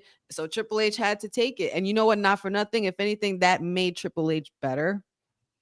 He had said this story on multiple times, that the words Vince literally told him, he's like, listen, you're gonna have to eat plates of shit for the next year. So he was in like slot matches and stuff, wasn't he? Shit. Like, that's when they changed to the Aristocrat. He was set to win King of the Ring. Without this happening, we'd get no Stone Cold. Talk about a butterfly effect moment, right? Yep. Like, that's wild. So I think that this technically is the real reason. Without this, we get no Stone Cold, we get no NWO. Well, even some people, and I actually credit this to being the spark as to the Attitude Era beginning. Some people would say that this was the catalyst that gave us the Attitude Era. The reality Attitude Era. Absolutely. Absolutely. And honestly, if I was a wrestler back then and I saw that, especially how I am now today, and I guess I can explain this, especially with who the person I am today, I would have been relieved. Again, I've been just like Honey. Glad it was you that did it, not me. I'm glad you did it. Just saying, man. I want to get paid too. Shit. Yeah, it got nothing to do with me, but also too, though, it has a lot to do with me, because I would have definitely been one of those people that I would have definitely grown tired of having to try to keep playing the character everywhere. Like, imagine being what is his name? The guy that got stabbed. Bruiser Brody? Bruiser Brody. Imagine being Bruiser Brody, where you have to keep being Bruiser Brody. Like, to his friends, to his family, he's one of the nicest people you will ever meet. But to everybody else, he's supposed to be this monster. He's supposed to be this person you fear and you run away from. Like, imagine having to keep that up. Or even in a more like present time, imagine being Kane. You have to keep being Kane all the time. Like, that grows weary. Like, even with me now today, like, people don't even really know my real name. Like, Will Pharaoh is a character. You know what I'm saying? He's a host. It's a personality for you. I feel you on that. You know what I'm saying? That's like, exactly why I have Wrestling with Honey. Same thing. Nobody, I don't think anybody here really knows my real name. To be honest, this is not even how I really talk. Like, I got mine right at the bottom. Yeah. Like, no, this all me. I talk like this. I've seen it in Cody Rhodes. This all me right here, baby. It's all me. What you see is what you get. This is all me. Nah, I ain't bad at it. But for myself, this is a character. So it's like, imagine like again, like how we talked about on WWT Live, having to be this character everywhere, having to be on all the time when someone walks up to you. Yeah, it's funny that even this event we're talking about is why Stone Cold Austin became the star. Without this, a lot of things don't happen. It was an exciting event. No NWO, there's no Monday Night Wars, there's no Stone Cold, which then transfers onto no Mr. McMahon, no, let me see what else. No reality era. It wouldn't even lead to exactly what it is right now. Without this moment, you don't get Triple H as the COO or in the Hall of Fame. It just stopped. It just started making. It started. How can I say this correctly? I think I said it even earlier. We weren't dumb fans anymore after this. Yeah. For lack of a better term, we weren't that. We weren't like, okay, this is what they're showing us. We have to go with uninformed. This. Yeah, we weren't. We didn't. After this, it opened up a lot of things. We wanted to know more behind the curtain stuff after this happened. Mm-hmm. And the thing is, this wasn't on TV. This was all captured from the I guess the videotape, the camcorder. Yeah. Yeah, like imagine that though. If that never gotten out. Yeah, if it was live, we had a different discussion probably. Woo! But since it wasn't, but it was captured like this way, man, I don't think if I was a guy in the back, I don't know if I'd get that upset about protecting the business like that. Like, yes, it's giving me a lot, but daggum, man, like I think we got to evolve. I fought a dentist last week. You know what I mean? Like and these guys get to be themselves. Like I'm sick of the dentist, the Sultan, and all the Doink wasn't bad, but I'm just saying all this gimmicky shit. But not even to that point though. Like imagine for someone like us as like people of color, where let's face it, like they did not have the greatest gimmicks. Like imagine I don't have to fucking wear a fucking parakeet no more now and act like I'm talking to it, or I don't have to be Papa Shango no more. Like I can easily switch this over and we don't have to do these crazy looking gimmicks anymore. No, man. I mean, once the boys went to WCW too, WCW took on that whole reality sort of based storylines. Like they stopped the gimmicks. They dropped the funny stuff. And I really wonder how other superstars in their realm felt. Like like the guy, like the guys like Sid. Like the guys who actually capitalized after this or around this time. A lot of people were mad. Like I do recall Undertaker saying he was really pissed off about it. But just because that's a man also too that's very dedicated to his character. Yeah. Even too, like he had said about how he even felt some type of way of giving Undertaker a Instagram and breaking that out. That was way better than mine. No,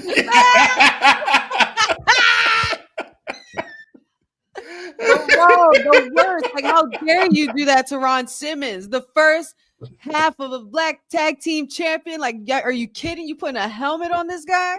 First WCW Black World Champion, I think. WCW, yeah. Bugging. Yeah. So it's just God, not Mantar either. Mantar, good God. Mantar, man. Gobbledygoogler. These guys. Brooklyn Brawler. Brooklyn Brawler was that dude though. But they Brooklyn Brawler was a consistent jobber. Yeah. But he was you enjoyed Brooklyn Brawler. Every time Brooklyn Brawler was in the ring, you knew he was getting his ass whooped. Yeah. Like that's the funny part. Now for him to come out and say he's not from Brooklyn, I think I'd have lost my shit. That's wild. Wait a minute. Wait. Like, no, hold up. Right. Wait a minute. The Brooklyn Brawler from Brooklyn? What? Where you from? Wisconsin? What? I feel like that was the same reaction with Harlem Heat, man, for me. Like, wait a minute. They didn't. You mean to tell me they didn't? Houston. Yeah. We're like Houston, that's not Harlem. That's complete. That's the total. Like we got a Harlem, Texas. Like I know we ain't got no Harlem. I know we got a Paris, Texas. I ain't never seen Harlem. Let me Google that.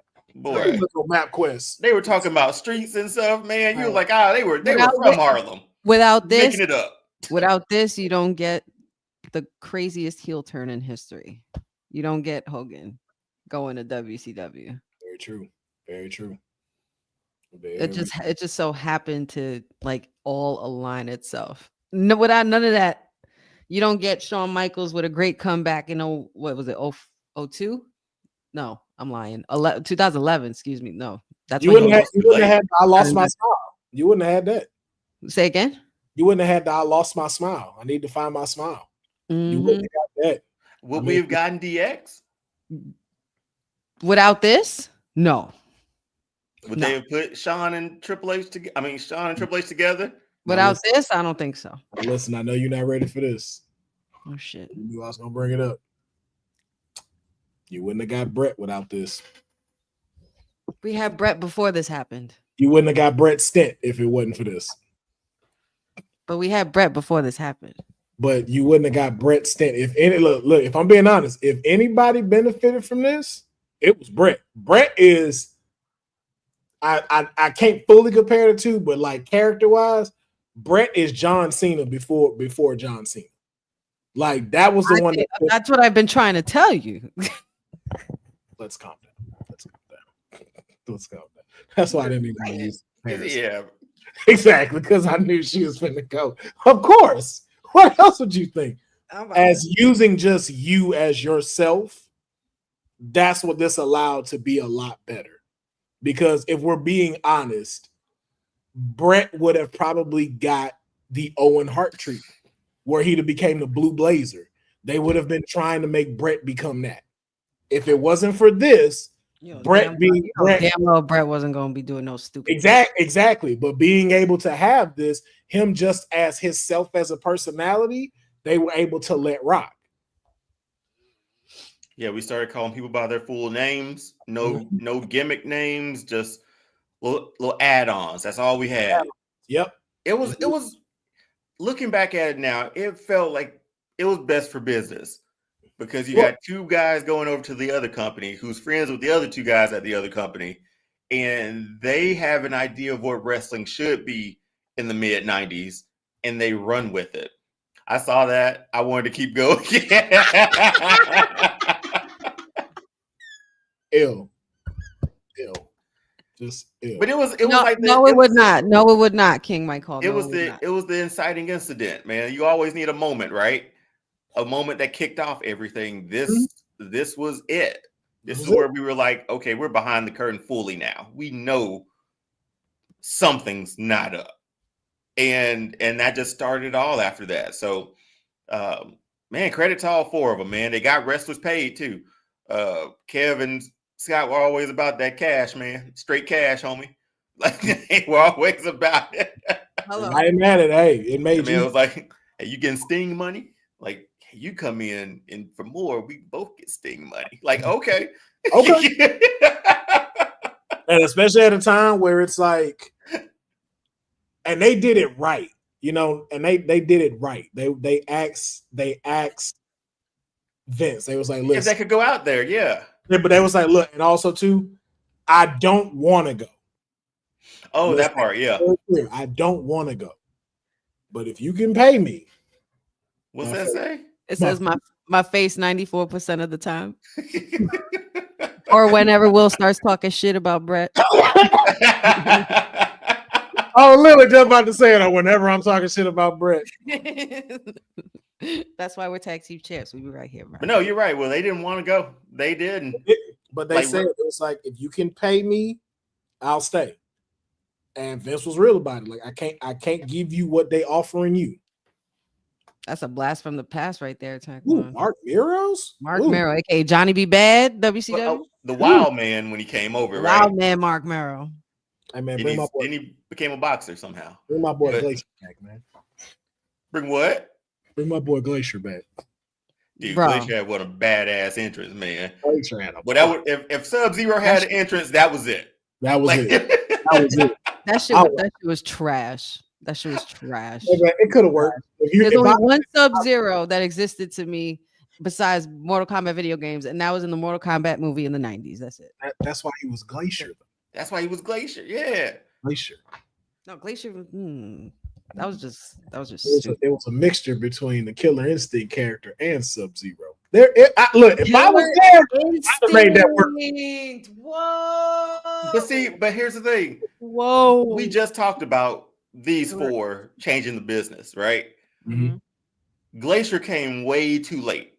If Glacier would have Oh, started maybe a year before they jumped, Glacier would have been a hit. But that's the crazy He would thing. have been a hit with Vince in the 90s. That's the crazy thing about WCW, though. WCW sparked because they didn't do the gimmick stuff, and they failed because then they started doing gimmicks, and it was like Glacier was just way too late, man. He was way too late. Once the NWO was a thing, there was nothing topping that. None of those acts worked anymore. No, you might as well have thrown him to the wolves and have him join them. Yeah, that'd have been it. Glacier's NWO now. Yep. But that was our behind the curtain, man. The infamous curtain call. I think that's a great way for a fun one. Of our segment. Yeah, I could talk about that shit all day. I love those four. Those were a core four for me in my childhood. Yeah, and I think like we already know. And Brett is right in the middle somewhere. You see them people right behind all of that in the crowd. That's what Brett is, right in the little crowd area by Scott. Like the Okerlund position. Okay. I like those interviews, man. With Mean Gene Okerlund with the crowd in the back. I love and he would rebuttal and talk shit back to them too. Like I miss that about interviewers. I definitely miss that. They don't do that. Kayla Braxton was the last one. That was it. And then even hers, like I was like, I really want a shit talker interview. You know what I'm saying? I would be perfect for that. Yeah, be like, so Austin Theory, can you talk to us about that whack ass loss you just had? Be like, who you think you talking to? So CM Punk, when your punk ass gonna win WrestleMania or main event? You know? Y'all have to have some tact. Okerlund did it with like some tact, man. Yeah, he can call you an ass without calling you an ass, right? Yeah, but it's just like, so you want to talk about that mediocre Rumble performance you had? I'm gonna be Jerry Lawler and JR at the same time. So you son of a bitch. We'll be on that for a while. We got the New Day here for some odd reason wanting to talk during this interview, so I guess I'm gonna ask them a question. Coffee Kingston, can you tell us about your new mustache choice? Right. Like, who are you talking to? I mean, I just want to go, who are you talking to? The only one Mean Gene could never. I don't see no one else here that I'm interviewing right now. Like, why would you ask that? The only one that Mean Gene couldn't talk shit with was if Andre was around. That was it. I'm just like, I'm not saying shit. Like, I'm like this. But like, just talk, Andre. Just talk. I ain't got no question. Just say what you gonna say. I don't got nothing to say. I'm not gonna talk shit about you. That's for sure. Crush me like a bug. So the Sub-Zero comment about the licensing Sub-Zero. Yeah. Then after WCW went off the air, wasn't there like a Mortal Kombat TV show that played right after it? Yes. No. That was Raw. That was Monday Night Raw. I thought it was on TNT. Are you talking about the real show or cartoon? No, there was a real show. USA had the cartoon. No. USA had the cartoon. You're right. TNT had the show, which would come on right after Nitro. Yep. And that show was hard. I'm not gonna. But see, that's the thing. Like, we just talked about realism in wrestling. We can't have somebody from a show or a character from a show that comes and be Glacier, or be Sub-Zero. But that's why we say he came too late. Like, hello, yes, Sage D, hello. We had WCW had RoboCop. Okay, you want to talk about a kid who was happy that night, man? Sting and RoboCop together. This looking at it now was dumb, but back then I was stoked. I watch it with a smile. To this day, I watch it with a smile. That's what I knew. I love RoboCop. I enjoyed it, but I was like, nah, this is stupid. But that's when I knew WCW is not gonna last. It was at that moment when I knew. RoboCop. I had both toys, man. Come on. Okay. Man, one of my favorite moments of WCW is when Sting took off a mask and he was still Sting. That shit was so funny to me. I was like, wait a minute. That GIF makes me laugh so hard when they like New Year, New Me.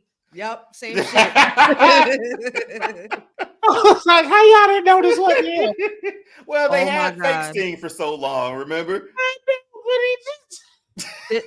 This has nothing to do with wrestling, but I feel like this is news for the culture. Wu-Tang Clan has just announced a new album. Oh wow. That's called Black Samson, the Bastard Swordsman. Oh my God, this is about to be fun. I love Wu-Tang.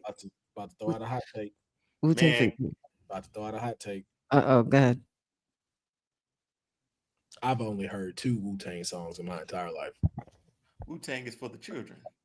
I guess so, because it must not be for them. Now we just got I comments smoke on about the mic like smoking Joe Frazier, the Hellraiser. Now, Raising hell with the flavor. to be fair, honey, to be fair, I wasn't around that time either. He's no, around it ain't got nothing to do with that. This ain't my fault. This is y'all. What? This is y'all. This is you New Yorkers' fault. Okay, this is y'all fault. This is y'all fault, and I'm explaining why this is y'all fault. All right, I want to hear this. Pachu, come and hear this. Because the New Yorkers decided to tell us in the South that we weren't rap music, and we didn't take that too well. You can't take not all New York. Not all New Yorkers thought that. I know, and again, I'm not blaming all y'all, but I'm just letting you know. I respect the West Coast. I'm not from the West Coast. I'm from Texas. Well. Ryan Spinners, come on, man. And like I respect all areas of music. Okay. And so again, I wanted to as well, but because that happened, the South completely cut y'all off. I'm talking about completely. So I didn't get to experience Jay-Z until I was an adult, except for Big Pimpin'. That was it.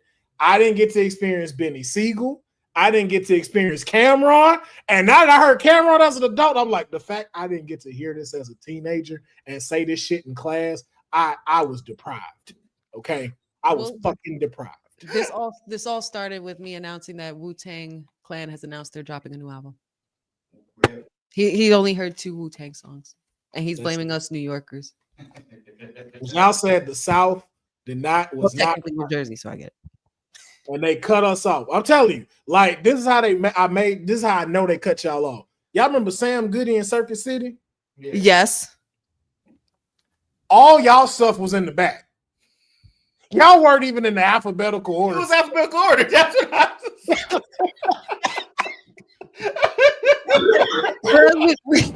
Listen, we're not doing this. I just wanted. We're not doing this. I didn't mean to unleash the fucking dragon, man. But oh my God, I didn't mean to unleash the dragon. But I was just happy to hear Wu-Tang drop an album. That's all. Texas was like, no, none of it in the back. Oh my God. Yeah. He still had a camera laughing it off. Could y'all just gave me a cramp in my fucking stomach? Wait, how would they even label that? Just New York in the back? Like, how would it just be in the corner? I'm just saying, Say what? He caught a cramp. He has to walk it off, man. I'm already trying to let this stomach heal. We got to put you on there, Councilman. This is why I say we need to do a music channel. I didn't hear Reasonable Doubt until I was like 23. Oh wow. Listen, I didn't hear none of that until I was like Married to me. Yeah. Yeah, basically.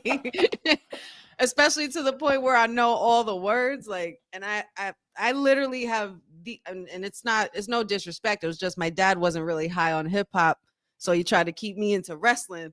You know what I mean? But as I got older, I just loved everybody. I think it's all good. I love hip hop. Oh, don't matter where you're from. Y'all done got me cramped out over here. My bad, bro. My bad. Oh, I just thought about Circuit City, and I was like, yeah. That shit was an alphabetical order. Had y'all the back shit. Yeah. I'm sorry, Will. It was his joke. It was his joke, technically. Oh shit. So, listen, in the 2000s is my era. Like 2005, 2006, 2007. Like that was like even before that was my shit. Like, but there was just a lot of stuff. I was still really young around that time. Like I was still like in my teens, and my parents were like, You don't be saying that shit. Da, da, da, da. Meanwhile, they're talking all the same shit every 5 minutes at the house. So it's just like, well, who am I listening to here? I'm listening to the music. You standing up now? Oh shit! He walking in. Are we going on the road here? I feel so bad. I do this shit standing up. I didn't do anything to your friend. He just has to walk off his crib because he laughed too hard. Oh, that's why I'm still sick. Yeah. Man. We're on. We're still going. We still going. We got one more segment.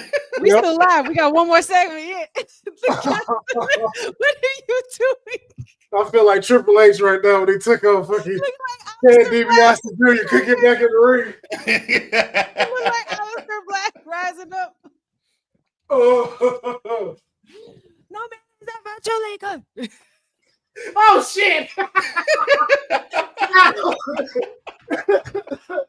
man, is that virtual League? Oh my god. This might be the best episode. Yeah, because we are held up on one.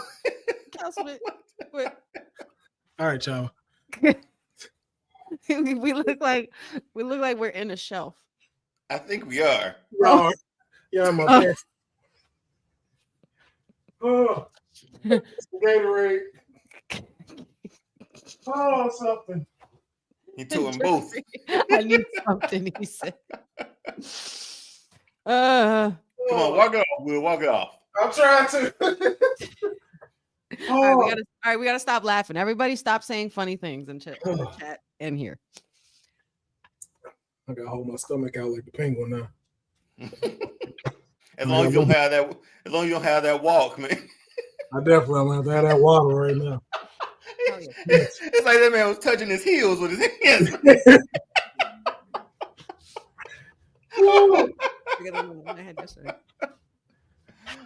Our final segment for today is a new one I had called The Best Wrestler Too. Now we are big fans of wrestlers. Obviously. Their personalities, obviously. So I wanted to put them in some real scenario. I want to give some real scenarios out, and I wanted you to pick which wrestler will fit this best. All right. Our first one.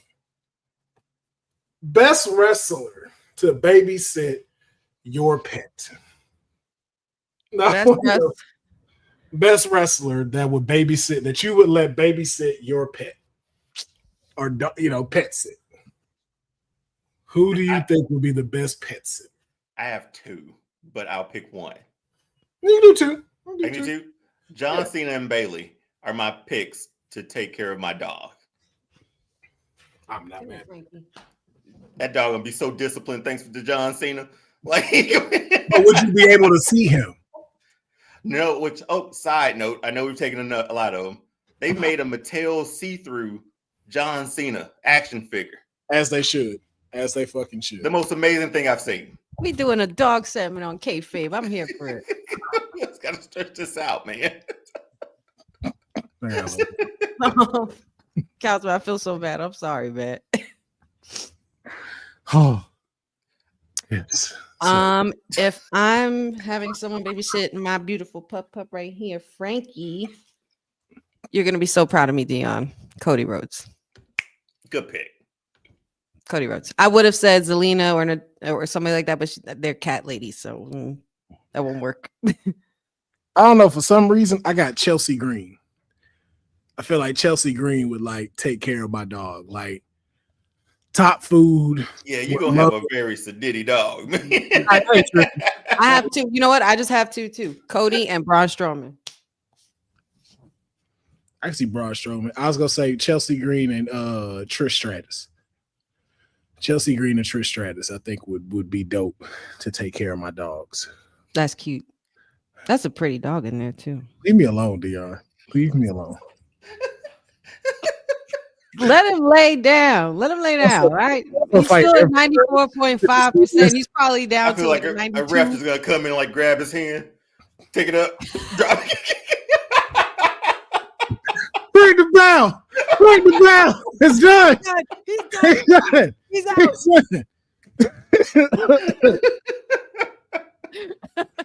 Oh man, I need some Gatorade. That's why. Oh fuck. I feel it all in my system. Oh goodness. Need some electrolytes. You gotta say your prayers and eat your vitamins. I ate those. That's probably why I'm hurting.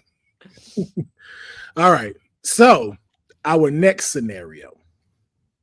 Now I'm gonna exclude somebody in this scenario, so you give me different ones because I know we got an obvious choice, but which wrestler would you pick to cook you a 5-star meal, with the exception of Lash Legend? Damn it! Oh, I knew you was I know. Who you got? Baron Corbin. That brother makes a mean steak on the grand. Baron Corbin got some good cooking skills. He got some skills, dog. I'm having him throw down on the grill, make me a freaking tomahawk, dog. There's one guy for me who hasn't missed a lot of meals and probably knows a good meal. That's Otis. Damn it, that's what I'm doing. Steaks and weights. Oh, Otis. Yeah. Oh yeah. Number meat, man. Protein for days. I'm going with Bianca Belair and Braun Strowman. I know Braun Strowman is crazy on that barbecue pit. Braun Strowman probably be one of those people, like, you know how you see people making steaks while they're in the mountains and shit in nature. That's him. That's that dude. He catching the fish with his bare hands and just chopping it free, getting the stone, putting the fire up, and Lesnar too. Yeah, Lesnar. But I definitely have Baron Corbin as mine. Otis is a good one though. Oh, you know another one? Probably Jim Ross. I know he's not technically with his grilling. Yeah, but I think Jim Ross would probably make some fire as well. That's what I thought. Yeah. All right. So we got our picks for the 5-star meal. Now. Come on, man. We all adults here. I wasn't even looking at it and I said it at the same time. Oh, thank God I'm laying down. Oh, thank God. All right. Now our next one. What wrestler would you trust to teach a college course? I got this one. Best teacher, William Regal. Me?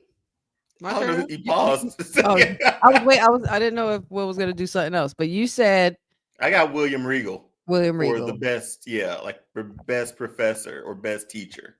I say the Genius. Oh, really? Oh, hell yeah. Oh, somebody said Chad Gable. Somebody said Booker T and Goldberg. As best teachers? As teachers, yeah. No, I'm definitely picking the Genius. Give me Bobby the Brain Heenan. Damian Sandow. Hell yeah.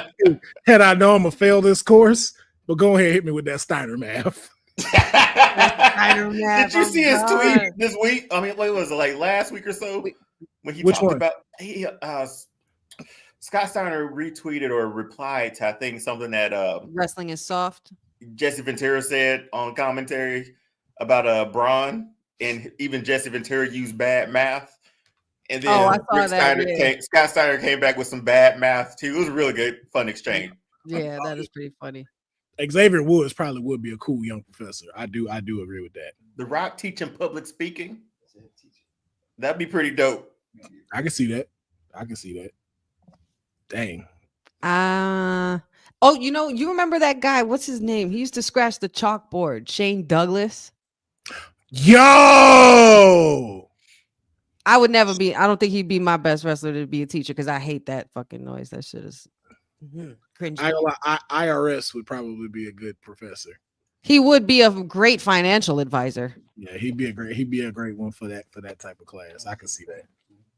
Yeah, because they don't teach finance in school, so he would probably help out. Mm-hmm. But yeah, that's mine. Yo, I'm sorry. Y'all took me out, man. Oh, it was your joke. It was your joke. It was your joke. That's how y'all responded to it. It took me there. I said, like I said, this is probably the greatest episode so far. Hey, you know what's so fucked up? I know this gonna have to get made into a clip. More than likely. No, just the shelf part. Alistair Black. That's all I need. That's all I need. That is so fucked up because I know y'all gonna play it on WWT Live. Dylan, if you see it, just man. None of this part. We'll let Councilman Rock hear. But it was the shelf scenes. Oh my goodness, man. Y'all are amazing. No, man, it's actually good. Put some candles on the screen too. Oh, the smoke machine. Yep. Oh, good grief. All right. What's the next one? Our final one. Best wrestler to survive in a zombie apocalypse with.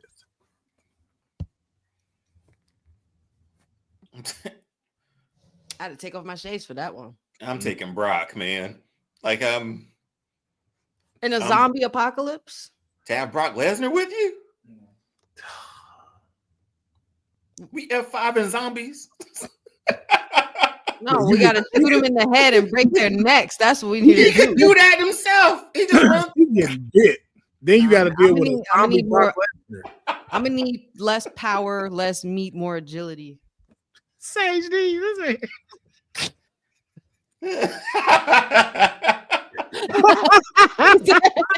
That's your taker. That's his people's. He's the dead man. He ain't wrong. That's a good one. God, we would be safe with him, wouldn't we? Yep. We would be safe, but survive is the key word. Who are you surviving in a zombie apocalypse with? I ain't gonna lie, man. I think Sheamus. I'd pick Sheamus for a zombie apocalypse.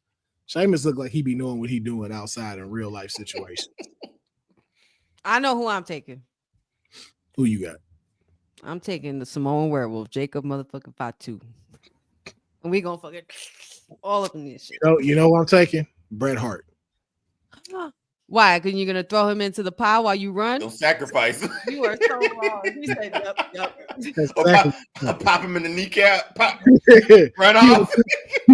You're gonna be the best there was and the best it ever will be for them, man. I'm gonna tell your story. Put him in a sharpshooter. I'm gonna go refill my beverage. Screw Samoa Joe, maybe. Yeah. Maybe Samoa Joe. Just because of Twisted Metal. I don't know why. Listen, I'm taking the one with the swords. Give me Xia Li and Carmen Petrovich so we could chop all these motherfuckers' heads off. I ain't gonna lie. Give me Goldberg. Goldberg was a Universal Soldier once. He said Jacob would survive an apocalypse. Oh, Jacob gonna leave you for dead. Nah, because Jacob rock with family. So Jacob gonna make sure you good. Gonna make sure you good. Definitely. But I just think that's funny. They allow him to survive an apocalypse. Brett, you knew this was coming, eh?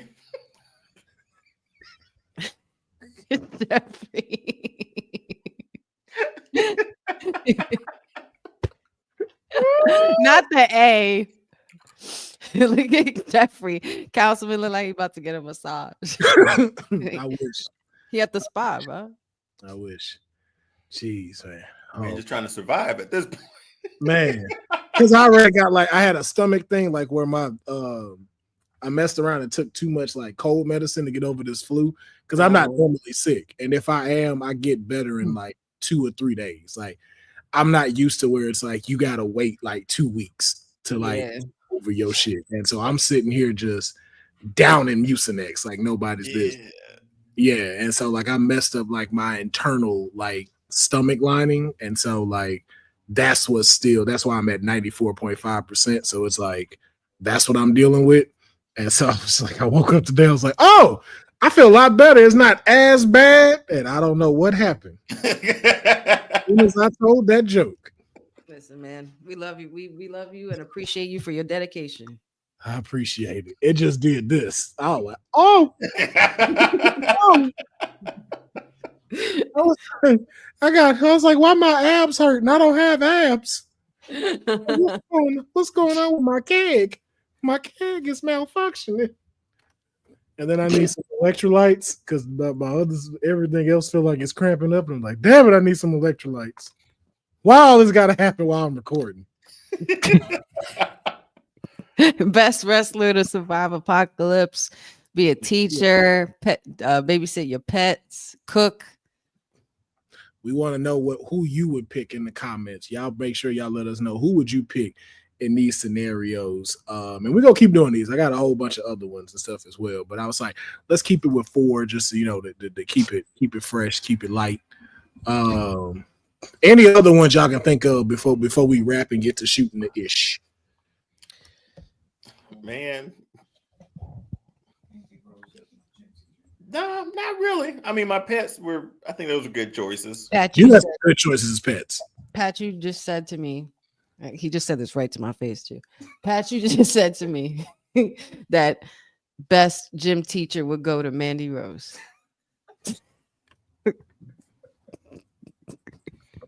I tell you one thing, I show up for class all the time. Yeah. I'd never be late. I'd be on time. I would be on time. Also, too, that lady is getting fired because we know scandal is coming. We know a scandal is coming. Oh yeah, she's gonna be that teacher that gets caught on OnlyFans. And be like, yes, I saw my gym teacher for $3.99. Yes. Could you imagine? No, you know what, too, though? I will say that. Hold on. We're gonna wrap. No, our gym teachers never looked like. Here's my thing. This is why we as millennials didn't get social media. It's a good thing. There's a reason why. There's a whole reason why. We're menaces.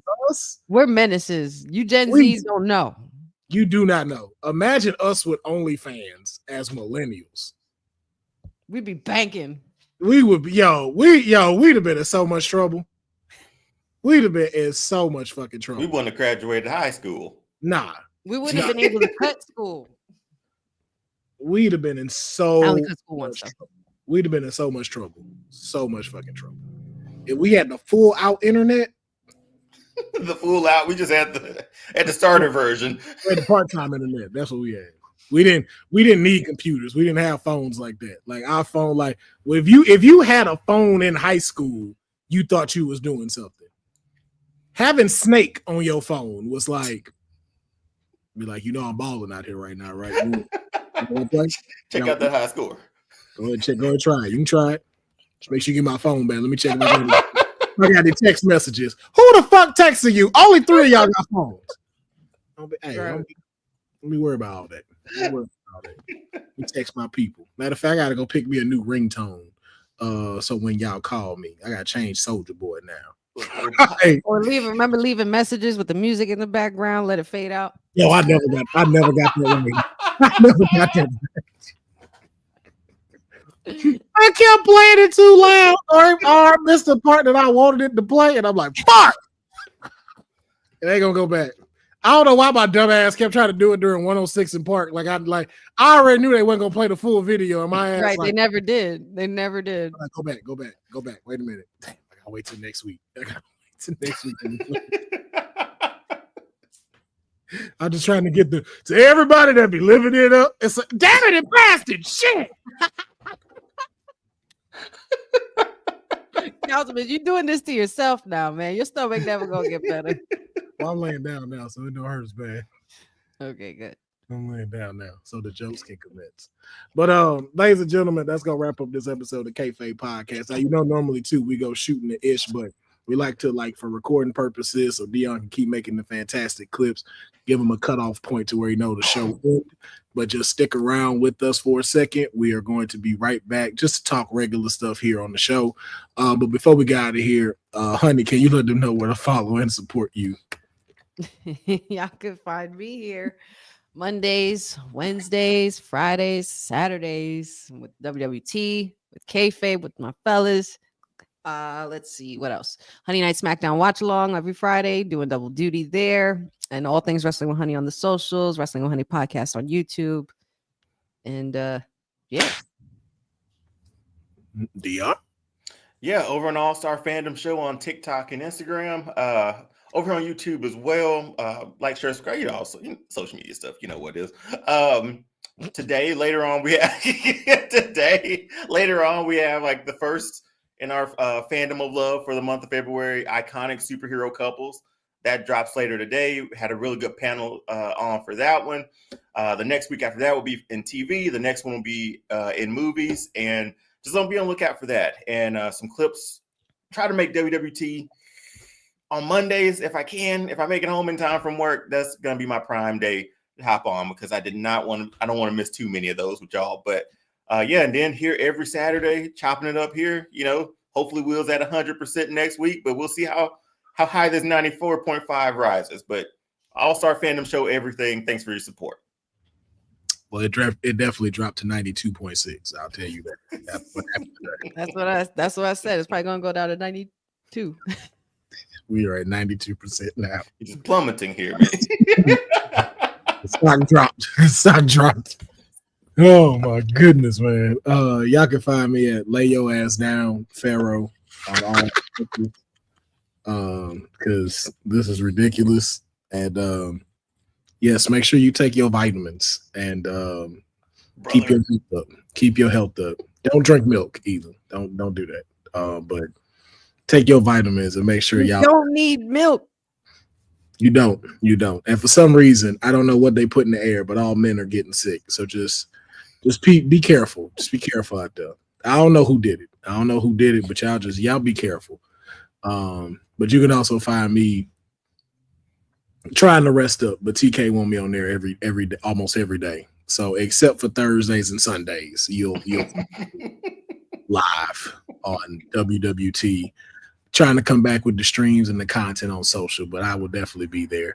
So we do appreciate y'all rocking with us. Again, we're gonna play the intro and then come back, shoot the ish just for a little bit. And yeah, we appreciate y'all rocking with us and checking out the podcast. So see y'all in a second.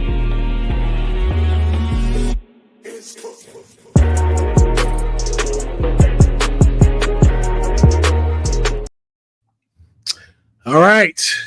We are now shooting the ish, and I am so scared to go sit in that seat again because I know one of y'all gonna say something funny.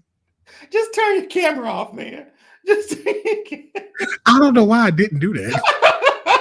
No, now that you say that, I was like, why didn't I just cut the camera Turn off? the TV off. Turn the TV Just off. turn it off. You off. I have to see none of it. I'll let y'all see all that. I don't know why I did Literally. that. I'll let y'all catch all my pain.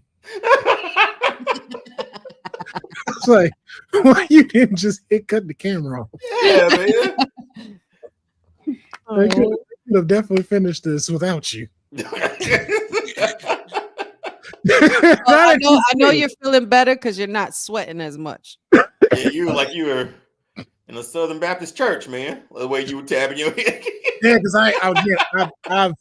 I've never felt that before. Like I know it's a little TMI, but it's like it felt like when you constipated and stuff, like just sitting in there. And so it was just like CHD saying mayo instead of mustard.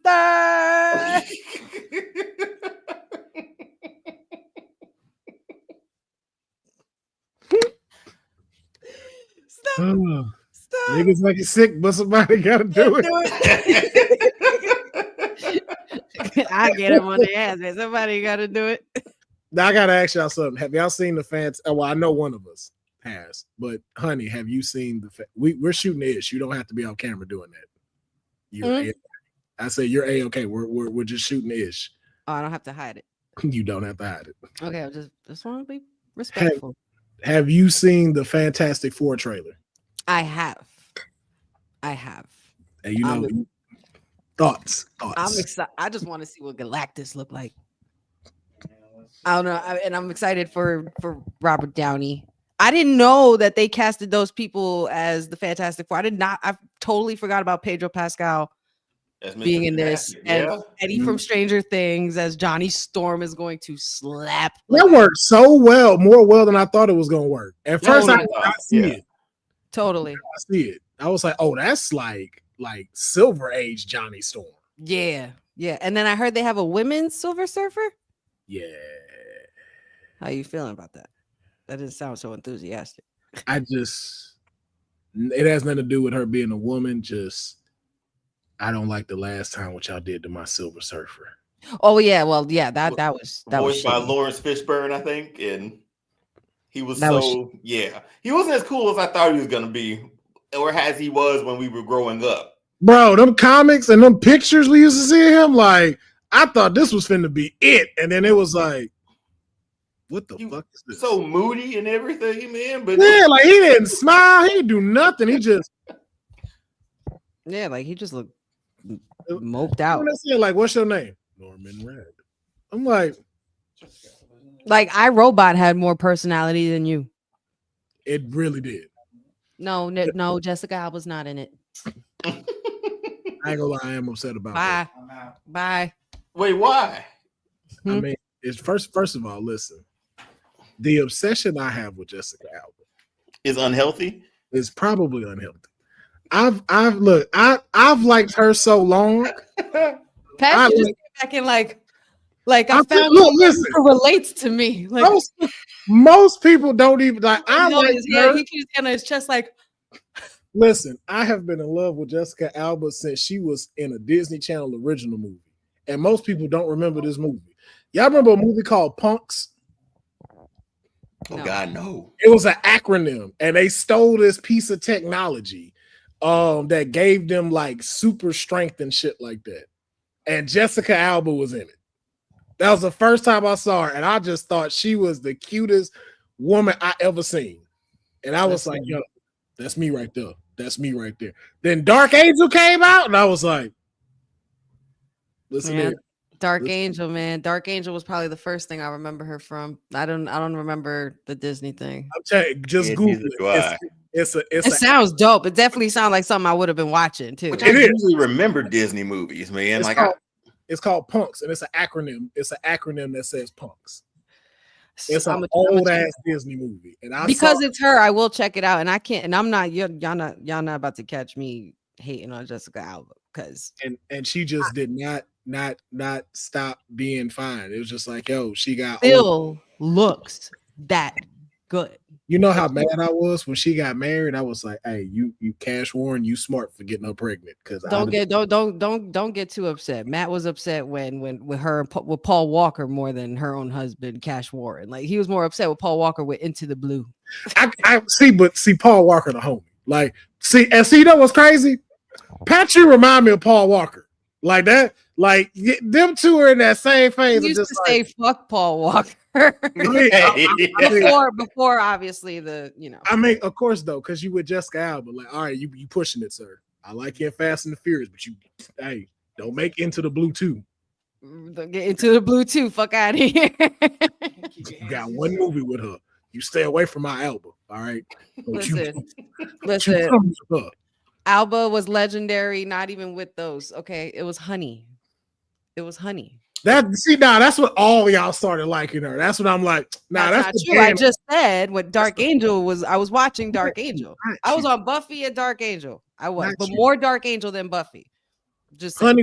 Honey, the movie was the Honey put Honey put me on the map. Honey is the reason why I am Honey.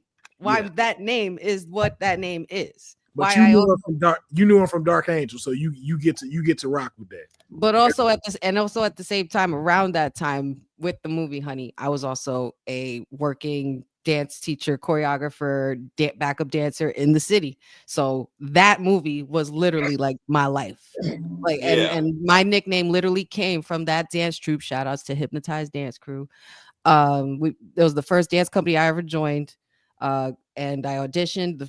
The thing I wore was a black sports bra, black pants, hair was straight brown, just like the cover. Like Honey was my inspiration to be and get into that dance audition, and I ended up making it. And one of the crew there had told me, he was like, I don't know what your name is, but your nickname is Honey from now on. And I said, okay. And Honey's literally been a part of my life ever since I was 15. And the rest is history. Yep. went from Move with Honey to Wrestling with Honey. So that means Pat, you got his Jessica Alba in the end. That lucky motherfucker. Yeah, he did. So lucky. Little romantical story for you guys. So we love. But now Jessica Alba back on the market, and I'm definitely applying to be stepdaddy. Definitely applying. Sorry, Pachu, you can't. I'm gonna be just like this with my feet up. So. Oh, stop it! He put the feet. So what you doing? Hey, baby. You making your honest products?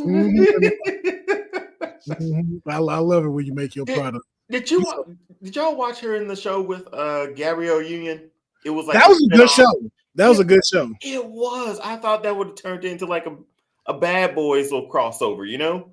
Yeah, I think. What show was that? It was it was that just recently?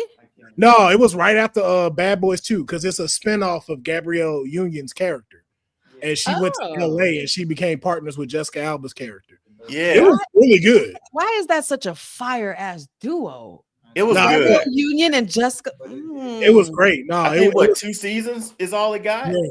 It was up there with like Zoe and Isles and stuff like that, but like with more action. Like it was a really good combo. They should reboot that. Yeah, that should have never got. They can reboot that right now, and they'll still look the same as they did years ago. Because I really wish they would have crossed over with Will and Martin. Well, with them in like a Bad Boys movie. Yeah, I think picked that up. We literally just saw her in an episode of Entourage because Patrick's putting me onto Entourage. I never saw the whole thing in full. The TV show of HBO. Neither have I. She was in that episode. She was in an episode. I was like, dang, look at my girl.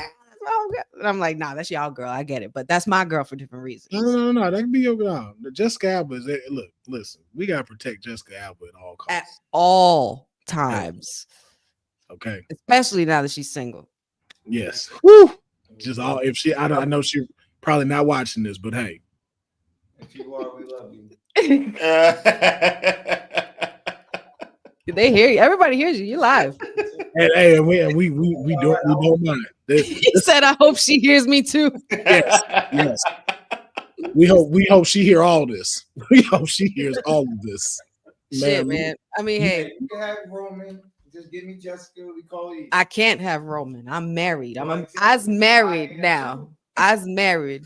Patrick's like, hey, fill him out. He said this is a fantasy booking.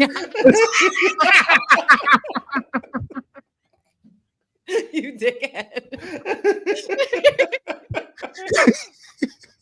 That's so on brand. It's not even funny.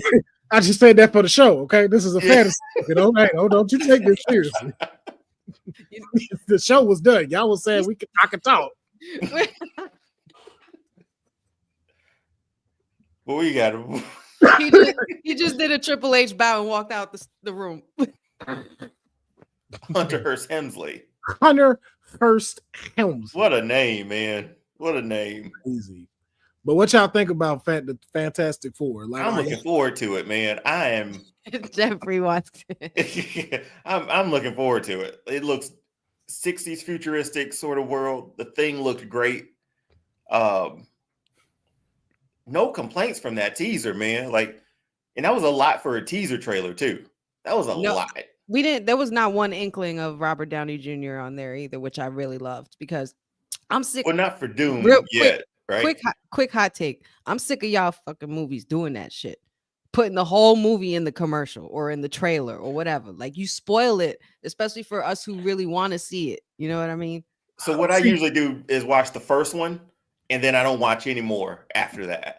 Not even like the TV spots and stuff. Yeah. I try to avoid all of that to at least go in only knowing what hooked me at first. Well, yeah, but even that gets on our phones. You know what I'm saying? Like, Marvel will do a good job of hiding stuff too, like that in-game fake trailers too with fake stuff in it. Yeah, the Infinity War trailer with all of them running in Wakanda.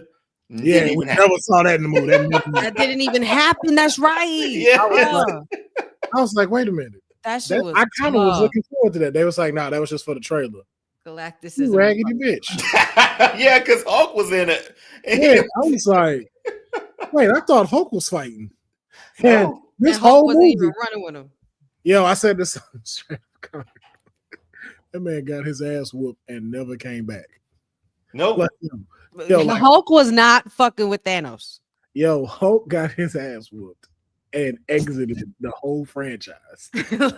like you said, it was the set. Like, what when I saw that part, I never looked at Hulk the same again. I was like, wait a second. that noise that that's what I was gonna say. When you said that noise that he made when he got hit by Thanos, bro. And he left. He said, "Hey, this is bullshit." You, Hulk is the strongest human, not strongest, not human, strongest creature and creature. Yeah. Like he's one of the strongest in Marvel. Gamma rays and shit. Like he could do anything. He could jump from one state to the next. Okay. And he got decked out by Thanos and was like, nah, bro. The only way I give that a pass is that we saw every variation of the Hulk that we could see. All the way to Professor Hulk. We saw the Rage Monster in Age of Ultron and Ragnarok, right? So we got those phases of the Hulk, which I was super happy to see for the first time. Because I never thought we'd see Professor Hulk in a movie. I never thought that. But that man quit. Yeah. He said no to getting angry. Like that's a deep statement. Yeah. That man told Bruce, "You got this. I'm out." He told Iron Man, he's like, "Nah, y'all got it." So do you think we ever see like that Hulk again? I don't think we do, right? Like just the Rage Monster Hulk. Supposedly World War Hulk is supposed to be coming. But wasn't that why we got Ragnarok? Was to push that, to show that part of it? Here's my thing that I didn't like. I've never been a big fan of Mark Ruffalo's Hulk. Really? Because I knew what they were going to do with this, and they did it. And you humanized Hulk way too much. Maybe way too fast, too. And way too fast. And then when they showed Scar and then the She-Hulk, I was like... I don't know. For different reasons, I guess I liked Mark Ruffalo. I like Mark Ruffalo as Bruce Banner. I liked him as Yes, him. yes, that's what it is. When he's Bruce, yeah. I think he was a way better Bruce than Ed Norton, but I think Ed Norton's Hulk was way better than Ed Norton's story of Hulk and everything.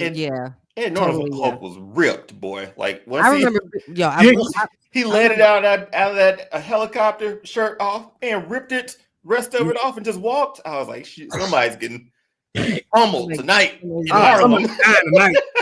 Somebody gonna be gone. Somebody ain't making it tonight. Somebody going to call somebody wife and tell them. Ed Norton's Hulk was dope though, but that Hulk was. I remember being so disappointed in Eric Bana's watching that shit in the movie theater.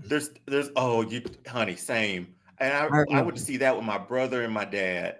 I said my whole family. That was just the thing. Like if there was a big Marvel movie or anything, Dad was taking us. We out. Let's go. Take that back. I went and saw with my brother. I saw the Incredible Hulk with my dad.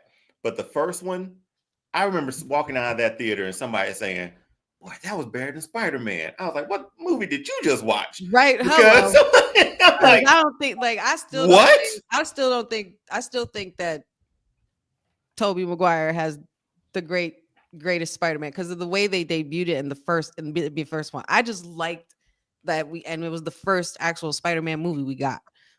But Sam Raimi fucked it up for me. Yeah. But Hulk, that was the first time I had to apologize to my mama for wasting money on her tickets. Let's take that first movie. There were some fun parts in it, but I'll fast forward all the way to when he breaks out the facility. Basically. And when he jumps out and just takes off running like a locomotive, like a train, jumping. And then when he pummels the tank, I like that part. Then after that, I'm out of here. I know the one part that did it for me where I was like, never again. Was it the Hulk dogs? When his eye got fucking bigger and bigger, when they was trying to stab it, and he was just... Yeah, no, that was The angrier I could have done without that. What the fuck is happening? He was so green too.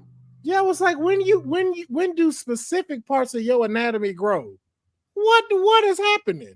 I was so mad at that. I remember just being mad at that movie, and I'm just like, Dad, that wasn't that good. No, it wasn't. But like it wasn't that good. But once Incredible Hulk dropped, that was we were heading in the right direction with it finally. Like, thank you. I was like, we're doing what needs to be done. Thank you. This is where we're headed. Mark Ruffalo was we should have got. Like I agree with Councilman said. I do agree that he was as Bruce. Perfect. That's the thing. I always wished for like one more Avengers movie before Age of Ultron, because we start Age of Ultron, all of them in the tower, you know, after a battle and stuff. I wanted a whole movie of like that. Like, here's the mission. They're in Avengers Tower. Hulk's Hulk. Like, we can stretch it out one more movie. But we jump from like Avengers to Ultron, and then he's out in outer space after the end of that. Yeah. So it would have been great to get one more, like a little mission in between or something. And they tried to go too comedic with them. Like, I think after the puny god thing, I think that's when they were just like, okay, let's try to start adding Hulk more with jokes. And I'm like, that part had me in a chokehold. I was like, you know, the way he sung Thor, the way he grabbed Loki and just boom, boom, boom. Like that, that was a classic moment. Like, I remember in the movie theaters, like I think people Loki was just busted in tears. The whole movie theater was in tears and like cracking up. But that's the problem. Like with a lot of movies, when they try to do sequels, it's like you have moments that organically make you laugh, and then when you try to create it for us to have it, falls short. It becomes a problem, and it falls short. Like to your point, it's Love and Thunder. Oh God. Oh my God. It's what you just said was Love and Thunder. I ain't even watching that. I didn't even watch that. You know what? Love and Thunder would have been great if it was a cartoon. I didn't even see it. Love and Thunder would have been I felt like I knew I was gonna like it. It was like a Saturday morning cartoon, and that's what it turned into. It was like, I'd rather it be that. Every line was a joke, it felt like. Mm-hmm. And that was the thing. It's like you're forgetting what you're making. This is a Marvel movie, but it's like, yo, there's certain tones and elements you're missing. But they changed the tone with Ragnarok for Thor. Like just that opening sequence in like Ragnarok with him just hanging around narrating it. Mm-hmm. That was a complete 180 from a Dark World, whatever it was called. Yeah, the second one. Well, that's because of Guardians of the Galaxy. Guardians of the Galaxy, like, because Thor was Taika Waititi too. His sort of humor. Well, they had to, because if you think about it, when they first showed outside of Earth and we're going to space, it was very like Renaissance age, kind of like that old English type of feel. Mm-hmm. About like Earth. Like that's what they showed, a lot of like space. And it wasn't until we saw Guardians of the Galaxy. Guardians of the Galaxy showed more a colorful side of the universe. It had like a whole different tone to the universe. Oh yeah. And we enjoyed that more. So Thor had to adapt to that universe. It couldn't be like, oh, it's just Asgard that's like this. And it's like, okay, we can't have him do this, go this way. And it's like, well, why is this part of space different than this part of space? Like, what? Yeah. And so they had to just switch it up. But I'm gonna be honest, I watched that Fantastic Four trailer. Not convinced. Really? After this being what, the fourth attempt? Well, third sort of, but the fourth movie. Well, second, technically for me, I didn't even bother with whatever happened second. Yeah, not just because I've seen the renditions of it, not convinced yet. I will say you got the tone right. I'm loving the Silver Age look. Mm-hmm. Not finna get me excited that quick. Nope. I don't know, man. Like this is the first time I felt like it. Like we didn't know what we didn't know back during the Jessica Alba ones, right? But now, since there's this whole universe and this whole way of making superhero movies, I feel hopeful, man. I feel hopeful for this one. I feel hopeful, but there's a lot of it that's making me hold out because there's a lot of ground you have to cover with them. And there's so many variables that are now within this movie that are going to have to be put into it that can make you easily mess this up. And that's why. Because it's like, yo, you could tell Galactus, like you got to tell Galactus, cool, but I'm hearing that's not the only villain. So you also got to deal with really? Yeah, Mole Man is supposed to be in here. Really? Oh, yeah. Why? Yeah, you still got like these unknown roles from actors and actresses that's been announced that we don't know yet. We still don't know who John Malkovich's character is. No, we don't. Who could possibly be either Sue and Johnny's father or a older Franklin Richards. Oh wow. Do we know if this is the same universe or maybe like another No, they said more than this is the same one. So this is just 60s, same universe. No. This is a different universe. A different universe. Okay, that's what I thought. It's supposed to be, I think, Earth X. This is supposed to be Earth X. Okay. Is what, but I know that's the story that they're going off of. But supposedly this reality is supposed to be Earth X. So when would we see Doom? Obviously, we see him in Avengers. That's current timeline for Robert Downey Jr. But that's the thing, we don't know that. I really don't like that, man. I don't. And I again, hate that. It to me, it's lazy, but it also makes sense for the movie that you're making, because what you're going for is, if it's a different universe Doom, and we've had that happen. We've had that happen where in comic books, like Doom like switched his body with like Tony Stark, and became Iron Man. Oh my God, that's such a crazy concept. Mm-hmm. It's wild. And it works for, like, remember, like Robert Downey Jr.'s Iron Man is this anchor that really kind of, like, outside of Blade, kicked off the MCU. Yeah, so man. everyone has been in contact with him. So imagine now Peter Parker seeing him too. Parker seeing him, Strange seeing him, Mark Ruffalo, Hulk seeing this guy who they think is their friend, and now it's like, no, like this, I have to fight this person that looks like the person I fought alongside with. Chris Evans come back. Yeah, I think Chris Evans supposed to be. I don't want it. Those were perfect send-offs, man. They teased this Last Dance with Peggy for how long? And he gets his last dance in the end. That was the perfect ending for him. Well, again, too, like what version of Chris Evans? So you said Chris Evans. See, it's true. We did get him as Johnny Storm. As Johnny, or Chris Evans as Captain America? Captain America is who because Captain America became my favorite Marvel superhero through those movies. And again, he could be old Cap, where he helps out the new Cap. My dad, where he teams up with Sam. Mm-hmm. There's a story in that where he has to do that. I already got my ticket. My dad somewhere in his house right now, he has a collection of comic books, a collection of all old and perfectly pristine condition comic books. Like, I can't even imagine if he has like some stuff of. So I don't know if this is a thing everywhere else, but I got the app called Hoopla. I think it's connected with my library or my local library. Mm-hmm. And Hoopla is like specifically mostly for like comic books that you can download to get on your phone, check out on your phone, stuff like that. Even on your Kindle too, I think.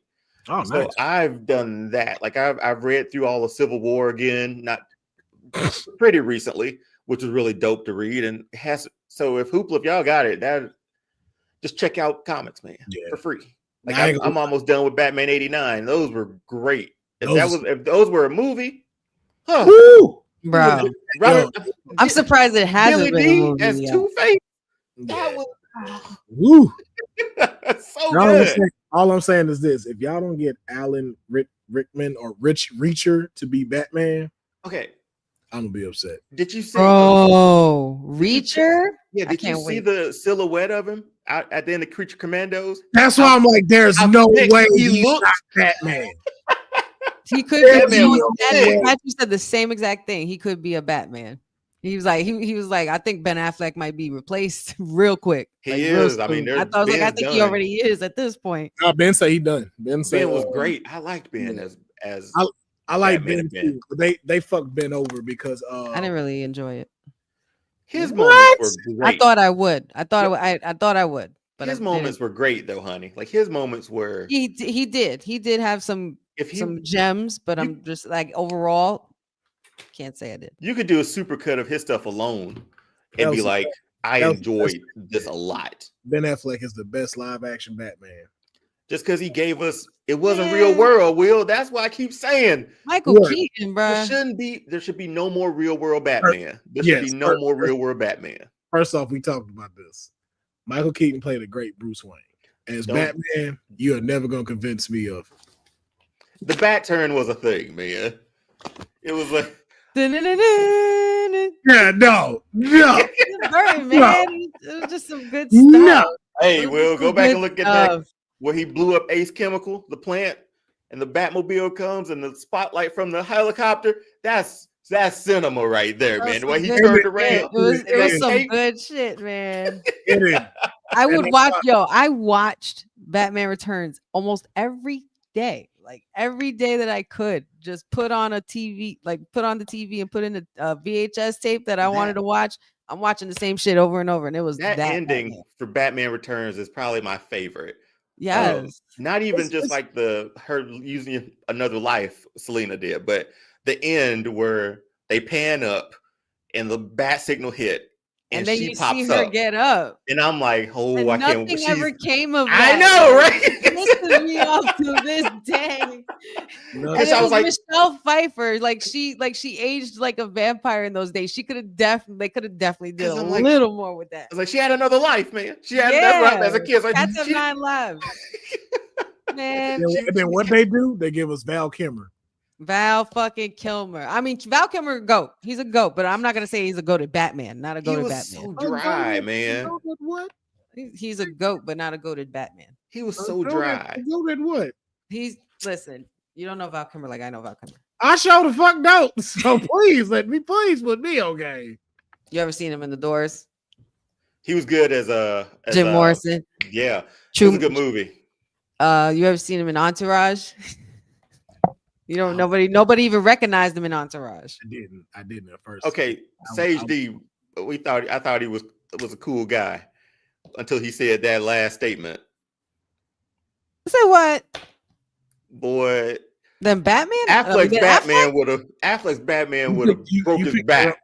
You picked the wrong Batman to compare Robert Pattinson Batman. If you'd have said Robert Pattinson's Batman was better than Christian Bale's Batman, then we got a conversation. That's a conversation. Yeah. That's a conversation. I mean, I technically can't speak on that Batman because I still haven't seen that one, and Patrick's going to be upset with me because which one, the Robert Pattinson one? He's been telling me to watch this Batman forever. So I'll tell that was a pun. Yeah, I see what you mean. Forever was fun though. I liked Batman Forever though. Like it was cheesy, but it was the time it was, and it was Jim fucking Carrey. Okay, like that's what made the movie. It was the villains, not Batman. No, I know that, but I'm just saying Batman Forever was fun. I didn't say he was a good Batman. I agree with you that he wasn't the best Batman. This was the opening where the bank, right? They were trying to take the safe with the helicopter, mm-hmm. And then Batman and Robin like surf using the doors or something like that, like back down. Okay, that one had me, man. That scene had me. Nobody say George Clooney was a fire ass Batman, and the fact that you only can get on him because they had nipples on the suit says a lot. Like, don't nobody knock him as Batman. Like, no, I didn't knock George Clooney as Batman. The movie was that cheesy. voice wasn't great though, man. His Bat voice was just him. Yeah, it was the same voice. I mean, but it was the 90s, man. Val Kilmer was a little low, but no. Me and my wife were rewatching ER, and Clooney in. Yeah, it's on Max. Like we're rewatching it. It's like 15 seasons. That's all. Like you rewatch it. Wow. Yes. Okay. First season of ER, Clooney's on there. There's a lot of instances where Clooney looks like that's why they got him to be Batman. Mm-hmm. The hair, everything. He looked like a Bruce in that first season. Yeah. But then he did the whole haircut for Batman and stuff, and he just doesn't look it anymore. Well, it's because of a movie. Because I think what movie was it? Was it Dust to Dawn? Was that before that? That was before that. It was another movie he had to do where his hair had to be cut in a certain way, and so that's what did it. And he went straight into Batman and Robin. Mm-hmm. Originally, he wasn't supposed to play Batman. It was supposed to be Val Kilmer again. Was it that movie? What was it? They were in jail or something? I keep wanting to say Thomas Crown Affair, but that's not it. That's Pierce Brosnan. No. But it was some movie where it was him and another like major female star. Was it Oceans? Oceans? No. Not that early. No, that was later on. It was way later on. I can't remember the movie, but he had to cut his hair in a certain way. Yeah, and once he cut it, I was like, now he's in season 2. It's like, nah, this is what we got for Batman. Yeah, because he had like that Caesar little cut. Yeah, I was like, that ain't Bruce, man. That's not Bruce at all. We know that's not Bruce at all. No, but the Pattinson Batman just didn't do it for me, man. Batman. It just didn't do it. It works for he is good for the Batman they're presenting. For year 2 Batman, you play a good Batman. as that. As a year 2 Batman, this your second year into playing Batman, I'll give you that. True. But you are a shitty Bruce Wayne. You are definitely a shitty Bruce Wayne. That's why I was like, I hope in the second one we get to see him more of having to understand why he has to be Bruce Wayne in order for Batman to work. And Sage D, I definitely agree with you. Pierce Brosnan would have been a fire ass Batman. He was actually considered to be Batman, but instead he took 007. Smart man. Very, very smart. Yeah. He was one of the finalists to play Batman, and then they offered him the role of 007, and he was like, "Nah, I'm gonna go do that." Yeah. Right. Especially looking back now, that was a right I almost move. forgot about George Clooney being in the ER and in the show ER, and that just reminded me of South Park the movie. I know exactly what you're talking about. Oh my god. With Kenny and everything. And then Kenny died. Like, oh my god. That's one of my top favorites. Oh, so what season of ER are y'all on? We're season 2 right now. Wow. Out of 15. And they got watch all of it. episodes. They got like I mean, we're gonna get through it somehow. Wait, have you seen it already? So young when it came out. I started in 95. Yeah, I didn't really watch it. Like all Yeah, that it was in 95. I can't watch none of that stuff anyway. I remember one particular episode, and I will never forget it. That shit stuck with me forever. What was it? Oh, shit. It was the one where that dude got loose in the hospital and started killing all of them. Oh my lord! And like a few of like the stars. Oh, I didn't get that part. All yeah. Right. No, this is not. This is why I asked, like, have you seen it before? No. No, this is way later into the So season. that's all you That's need what to I figured. say. Way later into the series. This is the one where this is around the time where God, I don't know his name. Do y'all remember when they made that Silicon Valley movie? The first one? God, what is that dude's name? I can't remember nothing else he's been in right now, but he's in ER. But pretty much the focus became on him for ER after George left. Was it Noah Lyle? Valley movie? I think that is it. I think that's Noah his name. Lyle? Yeah. Black hair kind of almost looked like Keanu Reeves a little bit. Yeah. Him. Yeah. Yes, him. Yeah, it's around that time where the focus is now on him instead. Primarily, okay. Yeah, because he has a focus now. It's like storylines now. It's season 2, but this is where it's like where George has left and stuff like that, and now it's more on them and like Julianne Dreyfus and stuff. Yeah, we're trying to figure out when, like how long, because we're not jumping ahead to look at thumbnails or read anything. Just trying to figure out like when did Clooney leave ER? Like, he wasn't on there. He wasn't on there long. We're thinking like he might stay 3 seasons. I think that was it. I think that was because that gets around the time he starts making movies. Mm-hmm. No, and he dips. Because I remember he went and did a few, and then he comes back though. There's a season where he does make a return. Oh, good. A couple of episodes and stuff. Yeah, because my mom was a huge ER fan. That's why I'll never forget that episode. Because I remember when they promoted the shit out of that episode happening. They was like, you will never be the same after this episode. Boy, and especially how NBC used to promote shows. You know. And trust me, when I saw that episode, I wasn't. That shit was wild. That shit lit right there in my head. Like, even still, because like the effects of it still happen throughout the season. Oh, of course. And I'm just like, damn, I was not expecting that. That's how I was with like Chicago Fire. I got so far behind on that one. 17 seasons. I watched all. Wait, no, is it? I think it's on 17. Chicago Fire 17 seasons. I think 17. I could be absolutely. I can't watch those shits, man. Nah, at first I wasn't like when I tell you, I need a quick binge. I'd rather have short seasons and longer episodes. I like the black guy, the fire chief in it. What's his name? Did you know he's from the UK? Mm-hmm. Yeah.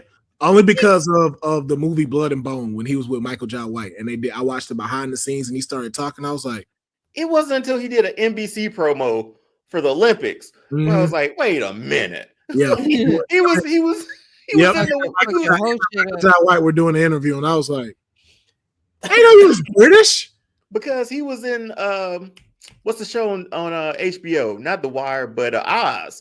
He was in Oz. And I'm like, I liked him in that. It's sad too because he left Chicago Fire. Like, I know. I don't even want to watch it no more, honestly. It's there. And then my mom wrote it. Walker was his name.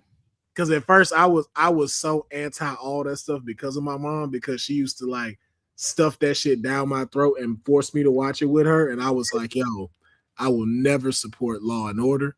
I love SVU. We love SVU. Oh, SVU. I respect SVU in this household. Look, that's listen, in my like mid-20s, I was like, fuck Law and Order, fuck anything Chicago, whatever its name, fuck Grey's Anatomy, CIA or whatever it is. Hey, CSI, man, come on. NCIS. And I tell you the origin of where all that started. And it ain't even this show fault, but it's just because for some reason, I don't know why, the theme song is what started my villain story for this. And Law and Order? No, it's an older show. In the Heat of the Night. In the heat. Yo, that shit used to irritate the fuck out of me. I got trouble in the heat of the night. I was like, because you know why? Because you a kid. I don't want to watch this shit. Hey man, it was Sparta, Mississippi. I'm from Mississippi. Sparta, Mississippi don't even exist. Yo, bro, because I had to stay with my grandparents, and like I was cool with Matlock. Matlock was fire to me. I love Matlock.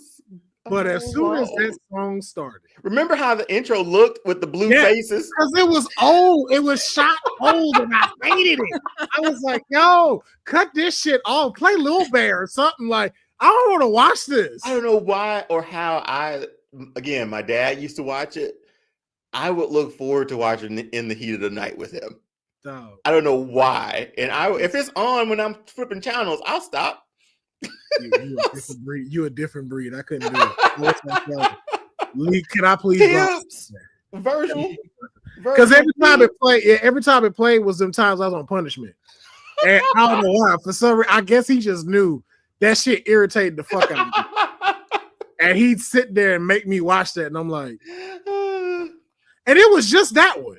Like, I got into Matlock, I got into Judge Judy, and for some reason I had a whole stint where soap operas was just my shit. Like, As the World Turns, and I don't know what the fuck kind of crack. Days of Our Lives. Yo, I remember Days of Our Lives from 1 to 3. Okay, Will, since Days of Our Lives, do you remember when Marlena was possessed by the devil? By the devil! Yes. And John tried to exercise. He did the exorcism on her and shit. Remember? And then the devil, John was dating another girl, and it was Kristen, and she tried to possess her and like kidnap her and shit. Dude, that was a hot summer on Days of Our Lives, man. You remember the killer when Marlena and Roman were about to get married? Yes. They come to find out there was the killer in Salem. Yo, I don't think they do them like that no more. They don't do them like that no more. And then Passions was my shit. I can't find Passions anywhere, yo. From about 12 o'clock to 2. During the summer, that's where you can find me. You can find me watching Days of Our Lives. Go, Tid. Look, I gotta find out what's about to happen. Because I remember when I started seeing like people we grew up with and started being on that show. Like, what's her name? Y'all remember Xenon, Girl of the 21st Century? And then she was on there. I was like, this is the next step for you, huh? Yeah. Like, okay. And she was a bitch on that show. I was like, Xenon, what you doing? You ain't supposed to be acting like that. You're so mean. So mean on here. You acting loose. No, Xenon's not loose. Yeah, Shamar Moore, he was on Young and the Restless. Yep, so many people. Morris Chestnut, like it's so many people that was on them shows, and I'm just like, bro. Okay. Jet Jackson was on there at one point. Yeah, famous Jet Jackson had a great theme song, man. Yes, man. Boy, it was like a B2K video. Yes, it was. Dance video. The Jet Jackson movie is one of my favorites, bro. I was so hyped for that when it first came. When they was telling me like, yo, Jet Jackson getting his own movie, and they was like, he gonna become the real Silverstone. I was like, I know we left it a little while ago, but Chicago Fire, all those, NBC has made their little own universe, man. I don't know if you know this. yes, they have. Yes, bro. I saw Law and Order and Chicago, they all intertwine. when I saw the crossover. ABC is fun too, though. Yeah. Don't get twisted. ABC is a good time. Hey, NBC made a universe, man. They got an When MCU thing going over there, honey. The old dude, the raspy dude on Chicago PD, when I saw him coming on SVU, and I was like, hold up. Hold the fuck up. Wait a minute. This all in the same. I was like, that's why every time I was like, I remember I finally got into it. My mom, I had to take care of my mom when she had knee surgery, and I caught up on all the seasons of Chicago Fire. But previously, I was watching Law and Order, and I caught up on all of Law and Order. And every time that thing went off and the credits came up, I was like, Dick Wolf, you son of a bitch. You done it again. Go to the next episode. I got to see what happens.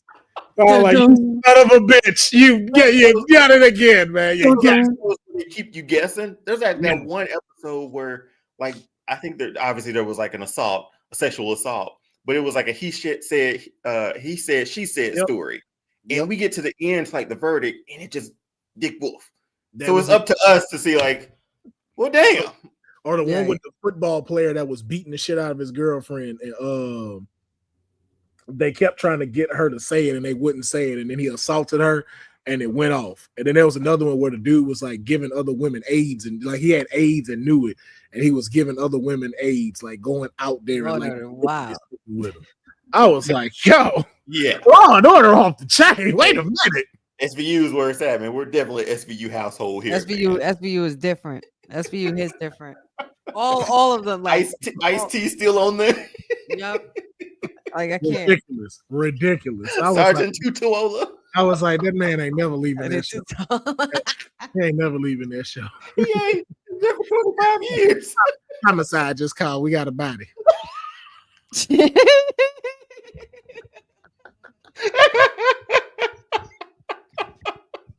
Don't. Too old on the scene. That's him. Yo, stop. I remember they tried to give him a storyline with his son. I was like, hold on. All right. No, I don't even know what's going on with him. Just let Tutu Ola be Tutu Ola. They all have lives outside the badge, man. I didn't need, for some reason, I didn't need to know his. I did not need to know Tutu. I like just let that man come to work. That's it. And then what's her name? Benson. When she Olivia Benson. Trying to start to get her own child and adopt. I was like, that was heartbreaking because they was really trying to not give her a kid. And I was like, oh, man. There's a lot of times I just wish she just punched people, man. Right? That's why we needed Stabler the whole time. Stabler had to wrinkle some collars. Bro, when Stabler was the Stabler, I was like, yo. That was hard when he left. When he left, tough. Yeah, that was tough. That was very tough. I was like, but ABC has fun shows too, though. Like, did you guys ever watch? I'm about to show my really like geekiness here, but Once Upon a Time. I started it. You know what? That's actually one I do need to watch all the way through. Same. It is. It's such a dope like perspective on all of those like fairy tale type shows. Like I remember seeing 2 of them, and I was like, they're from the creators of Lost. They did this show as well. Such a spectacular series. Like I would rewatch it. I need to rewatch it. It was just so good. So good. And there was like, it's like basically multiverse for fairy tales. Yeah. It's so awesome. And there's so many characters and actors and people we would recognize that are in there. Yeah, because I remember the ones I saw was when the Brothers Grimm came in, and it was on that season, and I only saw like those couple episodes, and I was like, this is good. Because even the chick from Scrubs, Elliot, she's in there, and I was like, it all starts off with like Snow White and the prince and the evil queen. It's like basically if she really wasn't an old woman and gets away with her happy ending instead of Snow White. And oh my God, and it goes into modern times, and it's like the queen has everyone trapped in a world where they don't remember who they were. They're just people in a new town in Maine and shit.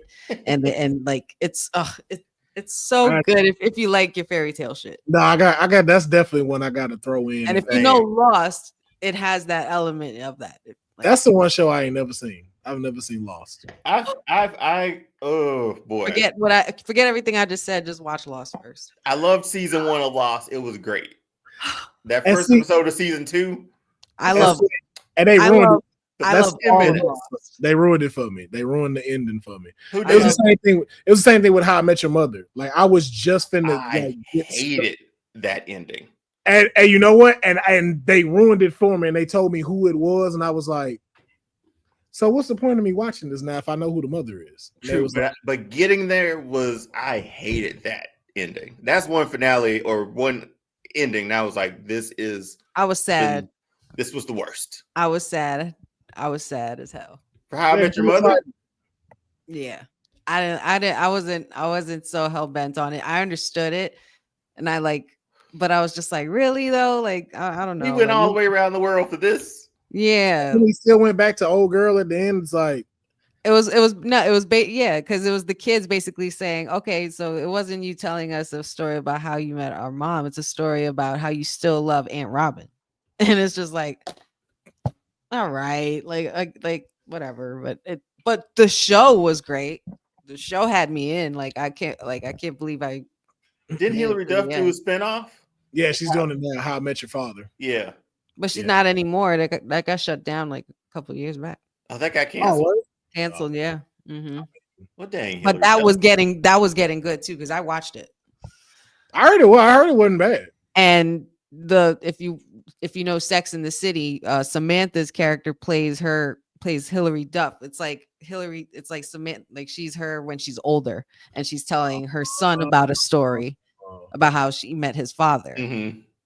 And there's elements and things of that they were getting to where How I Met Your Mother was in there, where Hilary Duff was at a bar and maybe somebody we knew from How I Met Your Mother showed up. I'm not gonna say who because you didn't see it, but I wouldn't mind checking it out. It sucked that it got canceled. This really did suck because I was getting into it.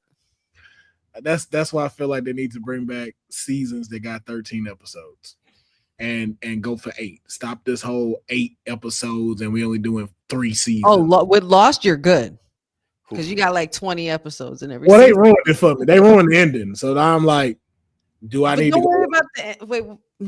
You know exactly. Do you know exactly what it is? Like, my own boy fully broke it down to me, and he was like, "Wait, you watched it, right?" No. I would still watch it. Oh man, watch it. Also, same thing. I haven't watched Friends. I haven't watched that. I haven't watched Friends fully. Well, I have seen bits and pieces. My sister. I haven't watched a single episode of Friends. My sister-in-law, Marianne. Shout outs to Marianne. She runs that show. Like even the reruns. Like that's all she watches. I used to mess with Seinfeld. I got through Seinfeld. Seinfeld's golden, man. Like that's Curb Your Enthusiasm. I love Seinfeld. George Costanza is the greatest character of all time. Curb Your Enthusiasm is probably one of my favorites. I need to watch it now as an adult. I think it was one of those. That was another one of those. Like heat of the night situation. Yes and no. Yes and no. Seinfeld? Yeah, because Seinfeld came on late night, and I didn't have the honey money growing up. So, I had a TV in my room though, but it only went to channel 11. So like that was it. That's all you got was the channel 11. So channel 10 was the only one where I could okay, my bedtime is at like 9:30. So it's like, after this news go off, there's only a few things that's gonna come on. Mm-hmm. I was not watching Seinfeld. I could not stand Scrubs. And I like Scrubs. No, that was then. Okay. That was then. And then when I knew TV was going off, MASH. When MASH came on, that's when I knew TV was about to go off. That's what I'm like. MASH, yeah. Remember when TV used to go off? As soon as you heard them helicopters. That's what you not gonna catch me up here doing. Is watching. I don't think I've ever watched a single episode of Like, Me you can go ahead and play the Star Spangled Banner, let the flag wave, and Ray Charles sing from sea to shining sea. Like I watch that. I watch when TV go off. WrestleMania performance one. Oh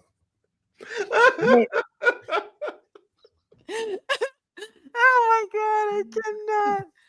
But then I got older and I love Scrubs. I have every season in my cabinet right now on DVD. Scrubs is so good.